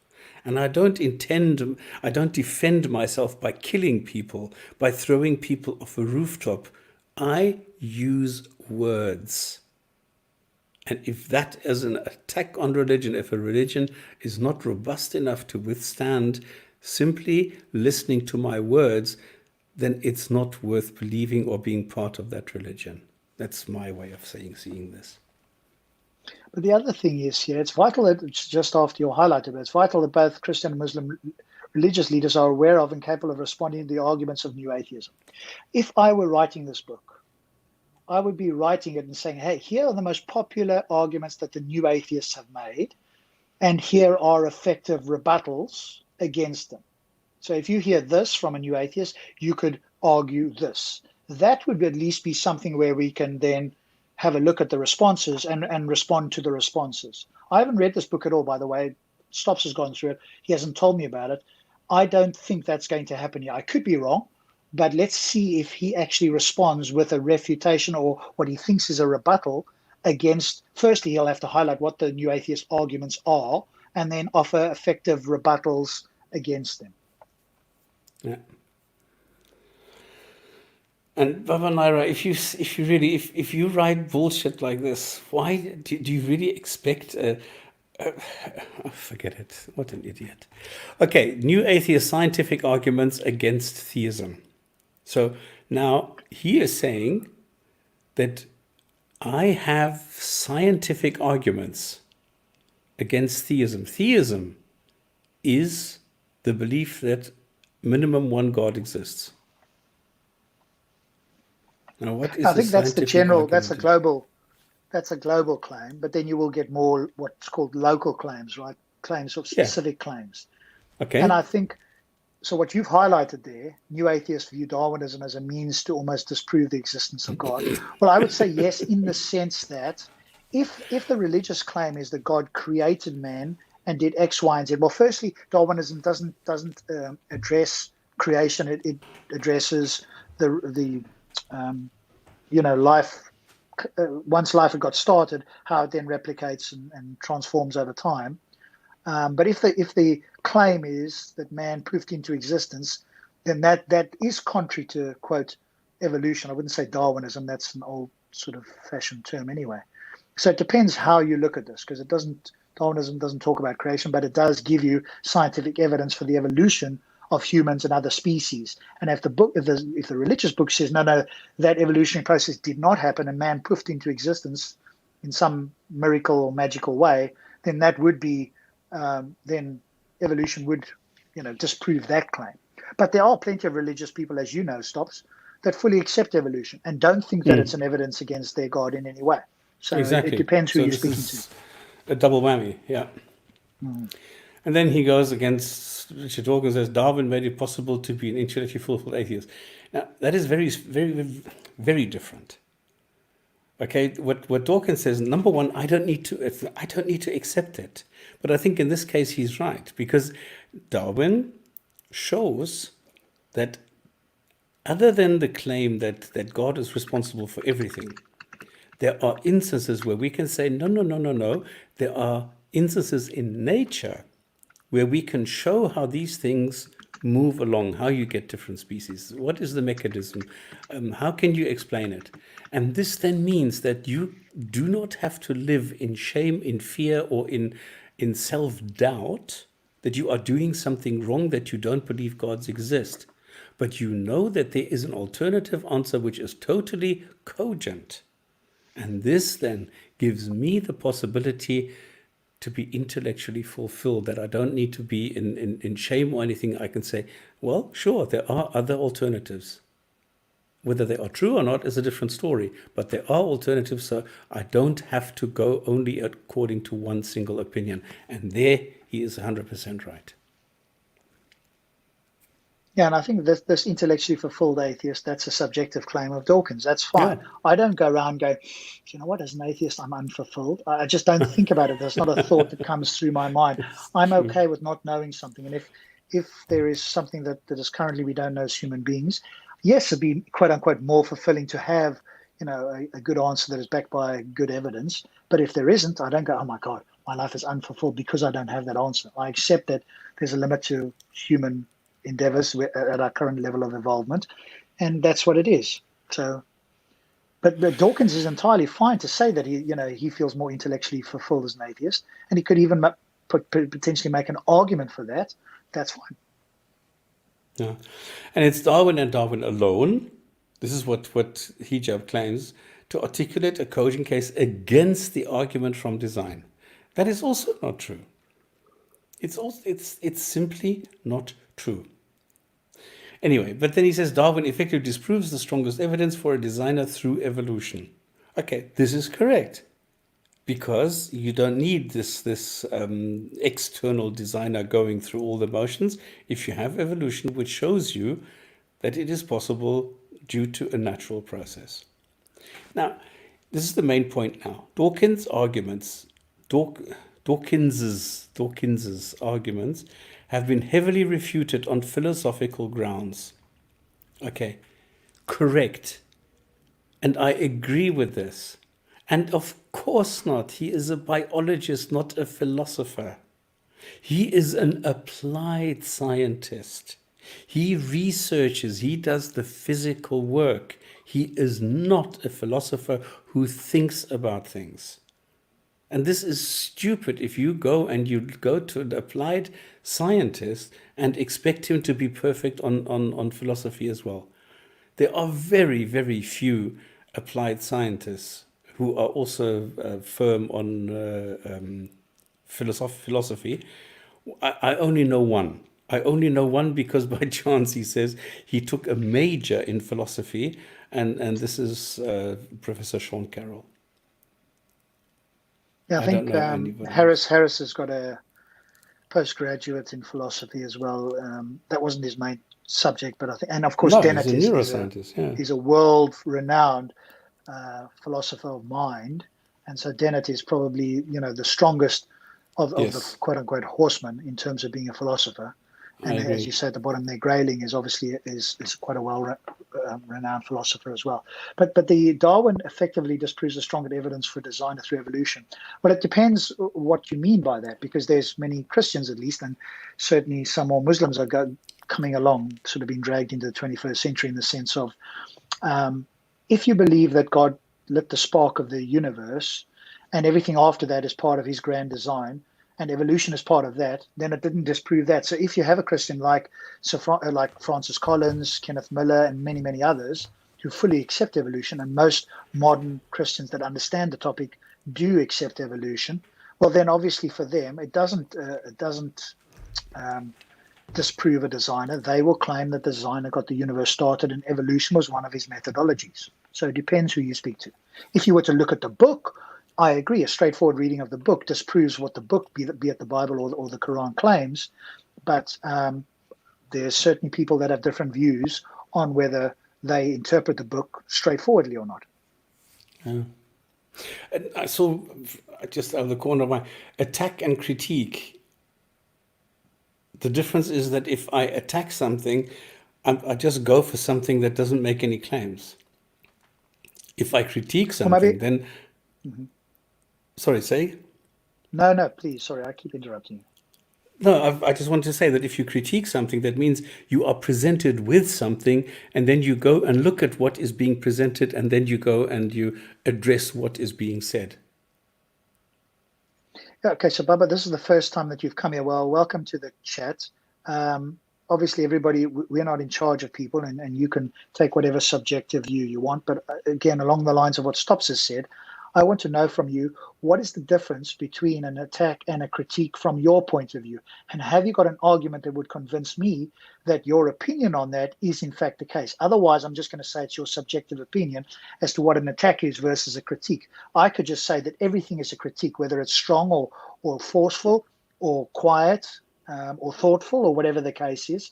So give me an argument that differentiates an attack from a critique with some way that would be persuasive to somebody like me. Otherwise, all you're saying is, in my personal opinion, you're doing X. You're entitled to your opinion, but what I care about is why you believe it. What are your reasons for it? Otherwise, it's entirely your own unsubstantiated opinion, and that's fine, but that's not going to be convincing to me or most other people.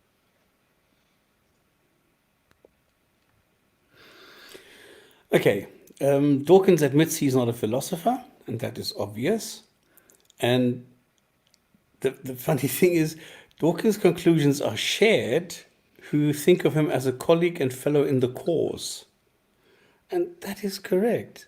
He's not a philosopher. He's just somebody who is speaking his mind. He is just somebody who has realized that there doesn't need to be a God out there, that we have perfectly reasonable explanations in nature, and that is all there is to it. So I don't know why Hijab is so obsessed with Dawkins.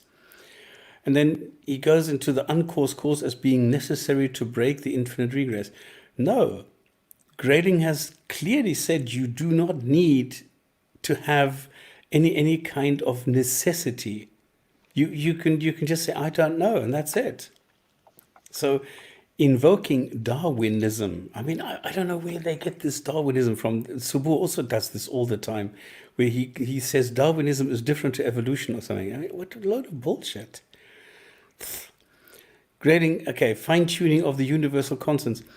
There is no such thing as fine-tuning of the universal constants. We're simply in a position that we can observe certain things. Okay, if I go and drop a stone, I am able to see where this drops, how this drops, and I am able, using science, to measure the speed, measure the acceleration point, and things like that. But it's not that I am I'm not prescribing this, I am describing this.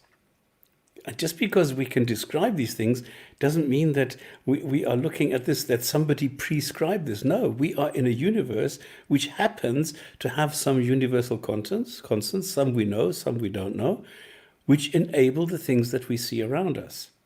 And if they are changed, well, then things will be different. But we don't know how they will be different. But it doesn't mean that it's fine-tuning, which, just by the by, also makes the God look pretty stupid if he needs fine-tuning, if he can't get it right first time, if he needs to first tinker with the constants until he gets them right. That doesn't show a high level of competence, does it?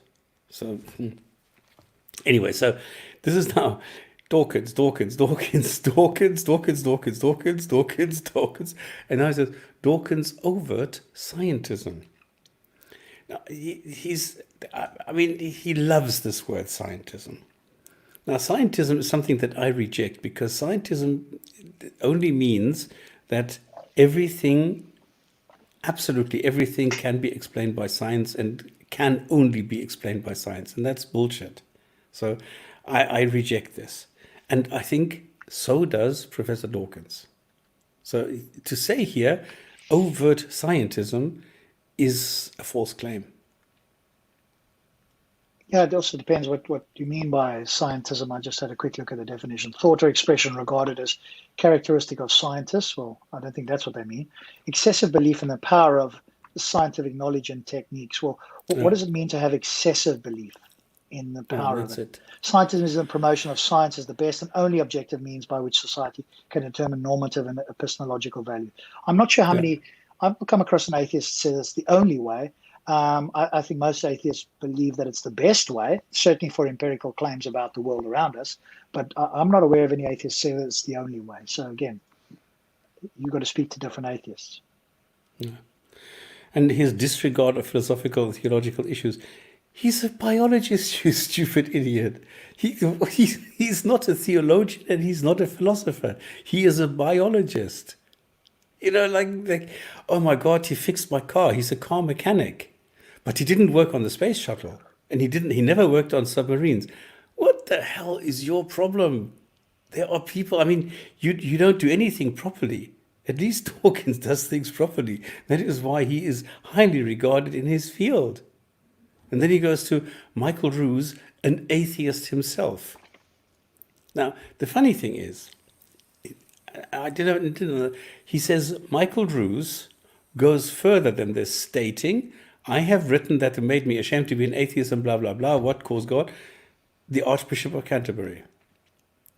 Now, did Michael Ruse say this or the Archbishop of Canterbury? Or is this something that he read in the Archbishop of Canterbury 2009, whatever edition of something, where he was quoting Michael Ruse? So is this the quote of a quote of a quote or something? I don't Well, understand I things think like that. Muslim apologists in particular seem to like Michael Ruse because he's an atheist and he's been critical of, quote, the new Dawkins. atheists. But Yeah, obviously, Dawkins and Harrison and Dennett and yeah. Hitchens, right? But people like, what's the evolutionary biologist that did Why Evolution's True? Jerry Coyne has been Coin, critical yeah. of Michael Ruse. So pointing that out, I mean, I could, if we reverse the roles, I could take the position and go, Muhammad, Imam Tawhidi has been highly critical of Muslims, and I could do the same thing, and they would reject him as a person who they're going to take seriously as a critique. Instead, what we should do is look at the arguments themselves. But of course, they pointed out to say, hey, look, even other atheists critique atheists. Well, welcome to the world. Did you only wake up yesterday and realize that atheists critique each other? Even Stops and I disagree on things. We don't agree on everything. And I could say the same thing with Imam Tawhidi and say, hey, look at this Muslim. He's critiquing all of you, Ayura people. So that must mean, and he's saying X, Y, and Z. So therefore, look, here's Muslims critiquing other Muslims. You guys shouldn't be taken as any authoritative source because there's other Muslims critiquing you. That's the underlying assumption that's been done here. And now this is the beginning of, name dropping, where he's just, I mean, he is specialized, and I think most Muslims or most Muslim apologists are specialists in dropping names and quoting people where the quotes themselves, they often don't even understand. Well, And taken this out is of what he context, but does it now. is a common tactic. I notice this even with certain Christian apologists, right? They will quote certain what this person said in that book, or this person has Yeah. said, because it gives the impression to the gullible and the ignorant that they're well read, and therefore the argument is likely to be true. And that's not the case at all. The fact that you've read a book or you can quote somebody, whether it's in context or out, depending on who it is and who you are, says nothing about whether the argument itself is both valid and sound, but it is an effective way for the gullible and the ignorant. So I think, again, quoting people is only useful in the sense that this person said this, but what's really important is what they said and have they got good reasons, not who the person is or what degrees they have. Well, I think for me, it's if you use somebody to substantiate your point, then this is fine. But not that the person is making the point itself and that you don't even understand the point he's making. This is the problem here. And this is, again, we're saying from the natural sciences to religious philosophy, and now McGrath is also this atheistic worldview. Now, McGrath is a Christian. He would say stupid things like this because not believing dragons exist is not a worldview. So why should not believing gods exist be a worldview? I don't get up in the morning and say, okay, am I going to use my left foot or my right foot? Let me quickly check with my non-believing gods exists worldview whether I should use the left or the right foot. I don't do that. I don't care about this. So it's not a world view. I don't view the world through the glasses of not believing gods exist. I don't understand why they can't understand it. Next he goes, John Gray. Then this. Now he's just quoting people and people. New atheism Okay, Rob, this is a sentence for you. Can you explain this to me? New atheism transcends positivist assumptions.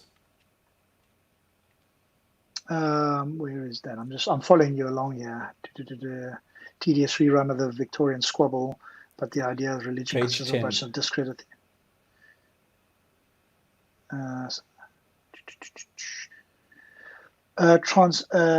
However, new atheism transcends positive assumptions of meaninglessness and metaphysical discourses as it aims to disprove religion using science.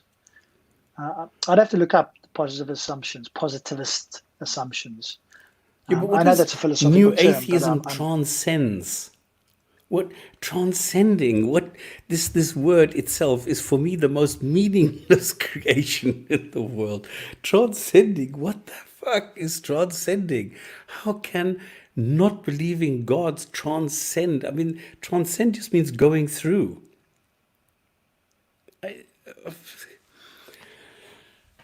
This is so stupid. Transcends positivist assumptions. And to disprove religion using science. I don't disprove religion. I disprove claims. The same thing as the religion is not true. The claims are either true or not. So this is like word salad. This is like, throwing around words where I'm sure if you would ask him, what is it that you're trying to say here, he wouldn't know himself. So then he says, Pigliucci, then he says, scientific worldview as if it necessarily leads to atheism. It doesn't. A scientific worldview, okay, in a lot of cases, it does. But there are theists who are scientists. So then Elliot Schauber... Yeah, but it does depend.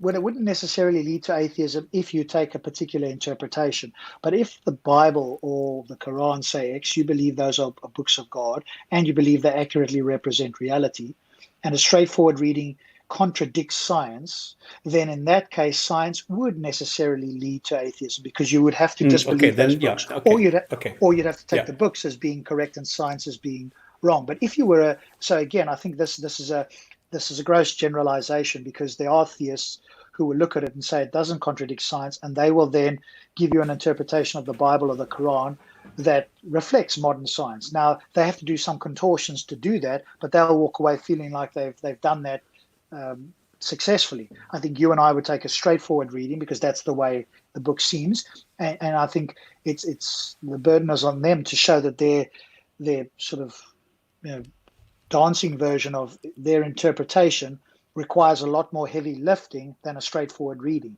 Yeah. So the people that like, Francis Collins or Kenneth Miller, who think that evolution does not contradict the Bible, now they have to give an explanation that requires a lot more heavy lifting than, for example, the straightforward religious person. But you atheists are like the fundamentalists. Well, yes, to some degree we are. In other words, we read the book and we take the straightforward reading. What we don't do is try and find a interpretation that matches reality so we can sleep safely at night. No, that's what we wouldn't do. That's what somebody who wants to hold on to a belief does. Goes, hey, over time it's changed, so we'll find an interpretation or an apologetic, i.e. a response that matches current understanding of reality, and then we can say, hey, science and religion haven't contradicted each other. Well, good luck. You can do that. But that's strictly come dancing, and I'm not playing that dancing game. I'm not your partner in that. You're welcome to do it. How you sleep safely at night is up to you, but I'm not involved with that. And I just realizing I just missed this in my scan. Newton theory and Darwinian theory suggest that there is no God. Correct. They suggest this if you interpret this, and for some people, this is the way that I'm they not sure how interpret Newton's this. theory does. Well, Darwinian Well, theory would, if you take a straightforward reading that, all life, especially human life, is the result of an evolutionary process over billions of years. And so we weren't the first of anything. That would, contradict a straightforward reading of the Bible or the Quran. But I'm not sure how maybe you can explain to me how Newtonian theory contradicts God well, you have or Newton's suggests laws. there's no God. Hmm. Newton's laws are observations of physical constants. Yeah. How does In that other how does words, that show there's no God? well, you can explain how they came through nature. All a theist has to say is, well, that's exactly the way God set it up. Okay, Now, okay, this that's is an ad true. hoc explanation, but it's not as if it contradicts God. And many No, no, theists no, do, no, no, right? They no. say everything, the fine tuning or these theories are just representations of our understanding of the world that God has set up. But it says for some people, this suggests that there is no God. And this is exactly what you can do. You can say, okay, we have all these theories, we have all these explanations, we have all these natural explanations. And this is why, if we have these natural explanations, we do not need gods. And this is, and my point that I'm trying to make is this is not what these theories say. No, they're not. They are scientific theories. It is the philosophical interpretation of these theories into a theological realm that gives you this suggestion that there is no God. So that is exactly what happens. So if you have all these theories, yes, you can say there's no God. This is exactly the point that Yeah, but to me, at Darwin least, does. it seems like a trivial point. It is. Some It people will is. say it suggests there's no God, and I could respond, well, some people suggest that it shows that But it God does doesn't. Yeah. exist. It's some say. Yeah. It's not it's not what you say. It's not what the theory says. It's a philosophical. Well, everything's a philosophical interpretation. Name me something that isn't a philosophical That's interpretation in also these true. discussions. So it's like a trivial point to me. You can make exactly the same argument the other way around and say, hey, for some people, the Newtonian theory and Darwinian It theory needs a God. suggests that there is a God. Yeah, yeah, However, yeah, exactly. I that's just not what the realized theories that. say. It's a philosophical interpretation. Blah blah blah. It's Like true. I trivial point. just Thank you. realized this. Okay. Shit. We're never going to make this today. No, maybe we have Okay. to do part two New when I get atheist back because I'm arguments not here against next week. religion. Sorry, say again? Go on, sorry. No, I'm no, not here you next say. week, I as we were bumped saying into before. you this time. I'm away next week, folks, so sorry I won't be here. But maybe we could do a part two of this the week after that. Because this is That's such possible. good fun. Uh, okay, it's actually quite childish, but what the hell? We have discussed the new atheist treatment of the God hypothesis. Well, yeah, okay. As disproved, really, and untenable in the face of new Darwinian explanations. Okay, now he's going like way off into the distance. I have no idea what he's saying here. We've In the discussed it. I face mean, of you've new. written some, you've written some unsubstantiated stuff about it. But if that's what you call a discussion, well, okay. There's a lot more to say about it, and we've said some of it already. The thing is that a discussion, and this is the thing that he doesn't understand. Now, he says he's got all this MABA and the Nobel Prize, but he should know that if you write a discussion, you must show all 15 sides, whatever. You cannot just go and say, I think it's this way and that's it. You must also show how the other people see it. Otherwise, it's not a discussion. But he And himself says, and I can go on. no, no, Well, he himself says straight after your little bit there. Contrastingly, we have also witnessed philosophical rejection of this postulation by those who rightly differentiate between the evolutionary mechanism and the supposed agency of a deity who is guiding it, which is what I said before, right? You've got some religious people who go, yeah, but evolution is true, and I'm a theist, and God is using the mechanism of evolution to, put forward his creation. and Some if people he can would say that. now explain it, if he would explain it, then it would be a discussion, but he doesn't. He just says, well, some But now you people have reject this. Yeah, but now you have to ask those people, okay, how do you get to that from a straightforward reading of the Bible? Exactly. No, they will say to you, the Bible, you've got to read it in a different way. You've got to do a theological study. You've got to look at it in a different look. You can look at it in a different perspective and think that Thanos did it. You can always come up with a perspective that'll meet your prior conclusions. That's fine.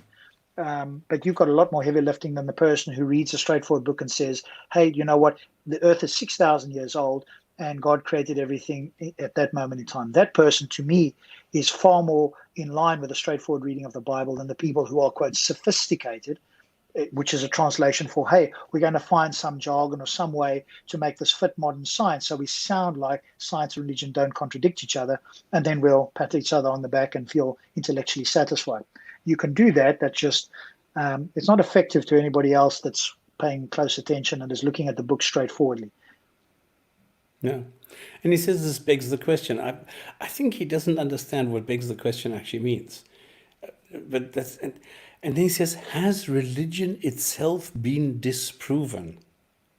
Now, you cannot disprove religion. You cannot disprove an ideology. You could show that the components are wrong. You can show that the components have negative effects, but you can't disprove something. I don't understand why he thinks that this can be proven or disproven. Well, it also And depends what then, religion, what do you mean by religion, right? A belief in a well, supernatural entity? Well, that depends again on what you mean by a supernatural entity. If it's a case of like a deist who believes that there's some sort of God that got the universe started but has no interaction and there's no evidence of that, well, that claim itself is virtually unfalsifiable. And obviously, you can't disprove an unfalsifiable claim. It's the same as saying there is no God because you have no access to demonstrate in any way that a deistic God exists. So, if you're talking about a particular theistic religion? Okay, what religion? What does it say? Does it say anything about God interacting in this world? And can we, in some way, either confirm this or falsify this? okay, but in my eyes, religion is just the organization or the organized way of believing in a God. So this is like an ideology. It's like this is what I'm saying. You can't disprove democracy. Yeah, well, by that definition, yeah. If the definition is that it's an organized um sort of worldview about worshiping some sort of a god, then you can't Exactly, disprove that because it's manifestly the case in the world. The exactly. It question, exists. Like you really, can't the more disprove the important Quran. question, well, it depends whether what you mean by disprove the Quran, I guess. If the claim is that the Quran is the inerrant, divinely dictated word of God, then I think that could be disproved, and you and I have done that, I think, on multiple occasions. But we have to ask people what are their presuppositions. If somebody came along and said, "Hey, the Quran is God's word, but it can contain errors because that's exactly what God wanted to do is for you to find the errors," then they've got an unfalsifiable claim, and that couldn't be disproven. But if they say it's a complete, concise, and error-free book, then we can challenge that claim and show that not to be the case. And if we were, and we get them to agree that any error would show that it's not, either God does not exist or we didn't create the book, well, then we've got something we can work with. So I guess we have to probe a bit deeper, what do people believe? Because otherwise it's just this very vacuous claim out here that sounds good to the religious here, but to me it doesn't really say a lot. Okay, but for me, the distinction that I'm trying to make is that if I cannot disprove the Quran, I cannot disprove the religion, I can only disprove the contents. And this is the difference that I'm trying to make. Yeah, Okay, okay, fair so enough. You could say it that way. this is what I'm trying to do. I'm trying to show that it's not the book itself, the Quran, because you can't disprove it because it exists. It's the content, it's the claims inside the book that I am disproving, but not the book itself. Religion has run out of justifications. This is what Christopher Hitchens writes, and this is 100% correct. This is 100% correct. There is nothing, I don't know how he's trying to make this negative, because he says, I'm hostile to fundamentalist religion because it actively debauches the scientific enterprise. That's also 100% correct. Grading substantiates this. So all this is 100% correct. So he's actually shooting himself in the foot here. And then he says, this, of course, is a big question to which there is no simple answer. To what extent has religious and scientific discourse been entangled, according to individual texts? It's a very simple answer. The religious discourse and the scientific discourse are very different. It's only when the religious discourse makes scientifically based claims that can be addressed by science. Then you get the entanglement, and every time this happens, religion loses. Every time. Every single time. That's very easy. Both Christian and Muslims tradition, and then he talks about Jewish philosophy. The I don't, problem here it's like, I'm not sure that this is an argument in his favor, because all we have to ask, especially when he says both traditions have interpreted in a variety of ways, well, that seems problematic in and of itself. yes. If God is supposed to send a clear message, which is specifically what the Quran says in multiple surahs, then interpretation should not be necessary if you're sending a clear message. There should be a And single possible. Shouldn't be interpretation. possible. Yeah, and should be clear, right? Then Yeah. interpretation would be unnecessary, and in fact, you would easily differentiate which is correct. The fact there is interpretation means that either, the creation cannot get a clear interpretation, or he didn't want it that way, which would contradict his claim in the book anyway. And the same thing for this Jewish philosopher there, between a modernist and bold concordanism. The former allows scriptural reconciliation with the science, whereas the latter assumes positive teaching of science in the scripture. Sure, you can interpret, but that's the whole problem. That in and of itself, you're shooting yourself in the foot. If you're saying, well, hey, it can be interpreted in multiple different ways, then what you're really saying is God cannot be clear, or if God is clear, humans are unable to understand a clear interpretation. Either way, you're shooting yourself in the foot. So this is not an argument in his favor. It's an argument against him and in favor of these books likely not being from God. Or if it is from God, humans unlikely to be able to understand it clearly with one single clear interpretation. Yep. All right, the next thing that caught my attention is the literal correspondence of naturalistic verses. This is exactly what we were talking about with the real world. And this is exactly what I call dragging the Quran under the spotlight of science. And that kills it immediately. And again, this is exactly the point that you are making, because the names and attributes were just notably controversial among Asharis, Hanbalis, Maturidis, Mu'tazilites, Shia Twelvers, and so on and so forth. That's exactly the point that you were just making. That you have so many different schools, so many different interpretations, so many different ways of looking at this shows automatically that this is not of divine origins. It can't be. Or if it is written by a god, then this god is not worth worshipping, because this is a total, fool or incompetent idiot who writes things like that needs 15 million different interpretations. And as soon as you have a literal correspondence of the naturalistic verses with the real world, they lose. So this is quite... Why would God want multiple interpretations? Exactly. Either to confuse people, Exactly. Or certainly not to give a clear message. That can't be the case, right? Yeah. We're 5 to 10 already. We're progressing at a slower speed, but it's fascinating anyway. Maybe we do a part 2 in 2 weeks' time or 3 weeks' time stops. I mean, there's still a lot to do, and I think there's plenty to talk about here. Yeah, we're halfway now. It's a lot slower as if I'm reading it on my own, I just sort of... And because now we get to Zakir Naik, the most popular representative. And I mean, he's not a concordist. A concordist is somebody that tries to agree with you, and a literalist is the opposite. So maybe we need to explain all these things. In a 2017 study, 1,000 online videos were identified with the terms Islam and science together on YouTube. Highest output was Zakir Naik. And Naik indicates the Quran teaches the Big Bang occurred. Okay.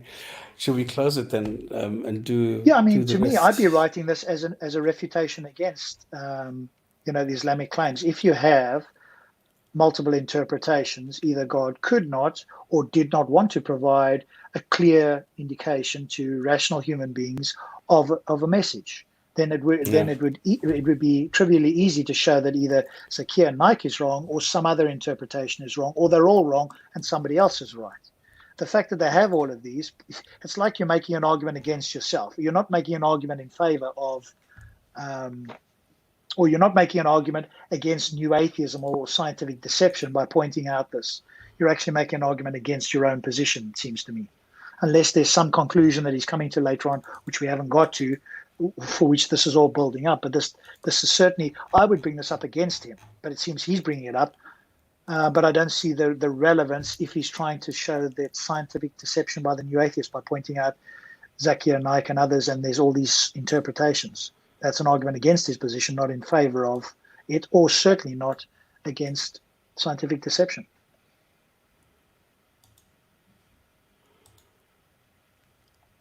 I agree. I'm sorry, I have to agree. What page are we on there? So that's page 14 only. We're only on 40. page 14. So if we keep it for, because I know I'm away next week, you've got a guest the following week. So in 3 weeks' time, perhaps we can pick this up again from page 14 onwards and do a part 2 if you're up for it, or at some point, up to you. Are you interested in this? Yeah, I'm quite happy to go through all of it. I think it'll be worthwhile to finish it off. Hopefully, again, let us know in the chat if you find it beneficial, useful for us to go through this, read this, give our critique of it, because I'd like to finish it. Unless everybody goes, no, we've had enough, then that's fine as well. I know, but then we can take a break and come back to this in 3 weeks' time. Yeah, sure. Yeah, okay, sounds good. All right. Any questions from the chat? Now's the time. Not sure we've got anything at the moment. If you're arguing that a God uses evolution, you're saying that evolution is true, so evolution doesn't exist like a particular. Yeah. See, Detective Inspector Monkfish has been doing quite a bit of reading on the philosophical ideas with regards to evolutionary biology and so forth. And Yeah. so, But now, philosophical naturalism says that, if I remember correctly, just correct me if I'm wrong, that there is no supernatural entity as available as an explanation for anything. Is that correct? Because methodological does not exclude anything, but the philosophical one does.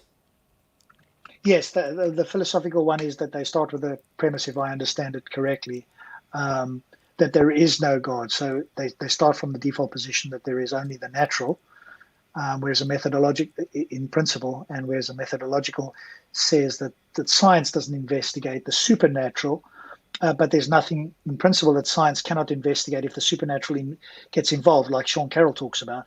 If the supernatural gets involved in the natural, then the scientific method in principle Yeah, can so be I brought got to that bear right. on Okay, that. good. Yeah. Yeah. And I think we shouldn't exclude it. I think we should always be open. And the funny point is, if the supernatural can be detected, it is no longer supernatural, it is then natural. So this is the funny thing. Yeah, I mean, that's an interesting one. If it were the case that, for example, Jesus resurrected, or that Muhammad, or that Allah split the moon, I would consider that a supernatural event. I wouldn't then class that as natural because it defies the laws of physics, causality, etc., etc. I wouldn't then go, okay, that's a natural event. I'd say we've now, if in fact we could demonstrate it, I could say, okay, we have demonstrated that a supernatural event took place. I'm not sure how one would class that as a natural event.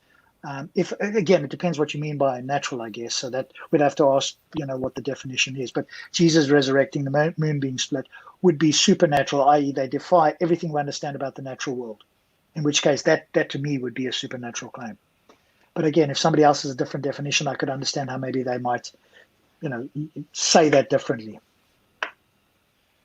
Okay. All right. There's nothing else that I see coming up, so let's go for the hadith of the week, which is from Bukhari 4, book 54, number 513, and it's by Abu Qatada. The Prophet said, "A good dream is from Allah, and a bad or evil dream is from Satan. So if any one of you has a bad dream of which he gets afraid, he should spit on his left side and should seek refuge with Allah from its evil, for then it will not harm him." A dream. So if you dream something bad, you need to spit, otherwise the dream will harm you. Okay, yeah. Yeah, well, no, fine. Great stuff.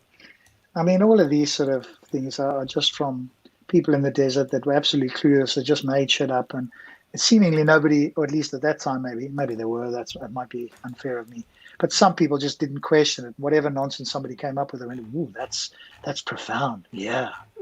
Whereas anybody else would have been going, "Demonstrate this nonsense. What the hell are you talking about?" And Yeah, other people would have exactly. been like just brainwashed and gone, "Wow, that's amazing." It's just, where would you get that? Why So Religious says you'd still have to prove the resurrection or moon splitting was an act from God. Good luck. Well, I guess it depends what you mean by prove. I think that if it were the case that we could demonstrate that Jesus resurrected or the moon was split and those were predicted or talked about in the Quran, and that was the only places, I would be, again, if you mean prove as in like it's more reasonable or that it's more likely, then I would be inclined to believe that it's more likely that a God did that as opposed to something else. Otherwise, you're in the position that you're like almost like a global skeptic, that it could have been aliens, it could have been something else. Well, yes, in theory, it could be anything, but at some point, we've got to be reasonable and I think rational.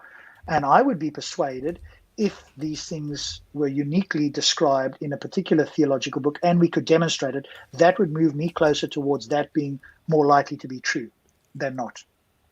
So I guess it depends on what take you have with that.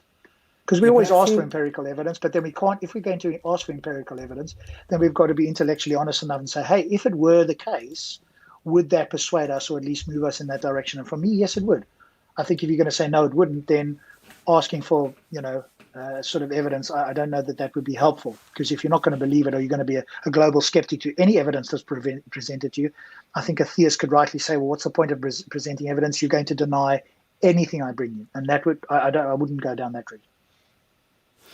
But I also wouldn't go so far as to say, well, this has anything to do with the God, because all it does, it says, okay, yes, we've demonstrated a miracle as being part of nature, but this does not go so far as to say this necessarily requires that there's a God behind it.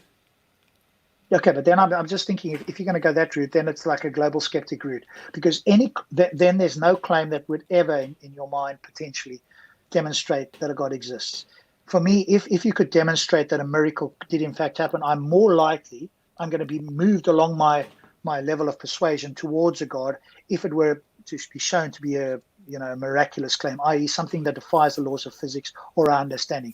You could always turn around and say, oh, well, could it be an advanced alien species that can do X, Y, and Z? Of course it could. Exactly, that's But my if point. that's the case, yeah, but if that's the case, then it seems to me that somebody then asking a religious person for evidence, that would be disingenuous, because then the person.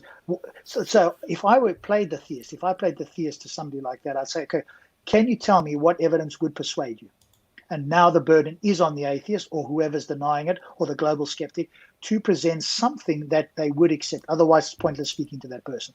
It seems like they're dogmatic in the opposite view. They'll say, present me evidence, and yet there's no evidence that would ever be presented that they would accept.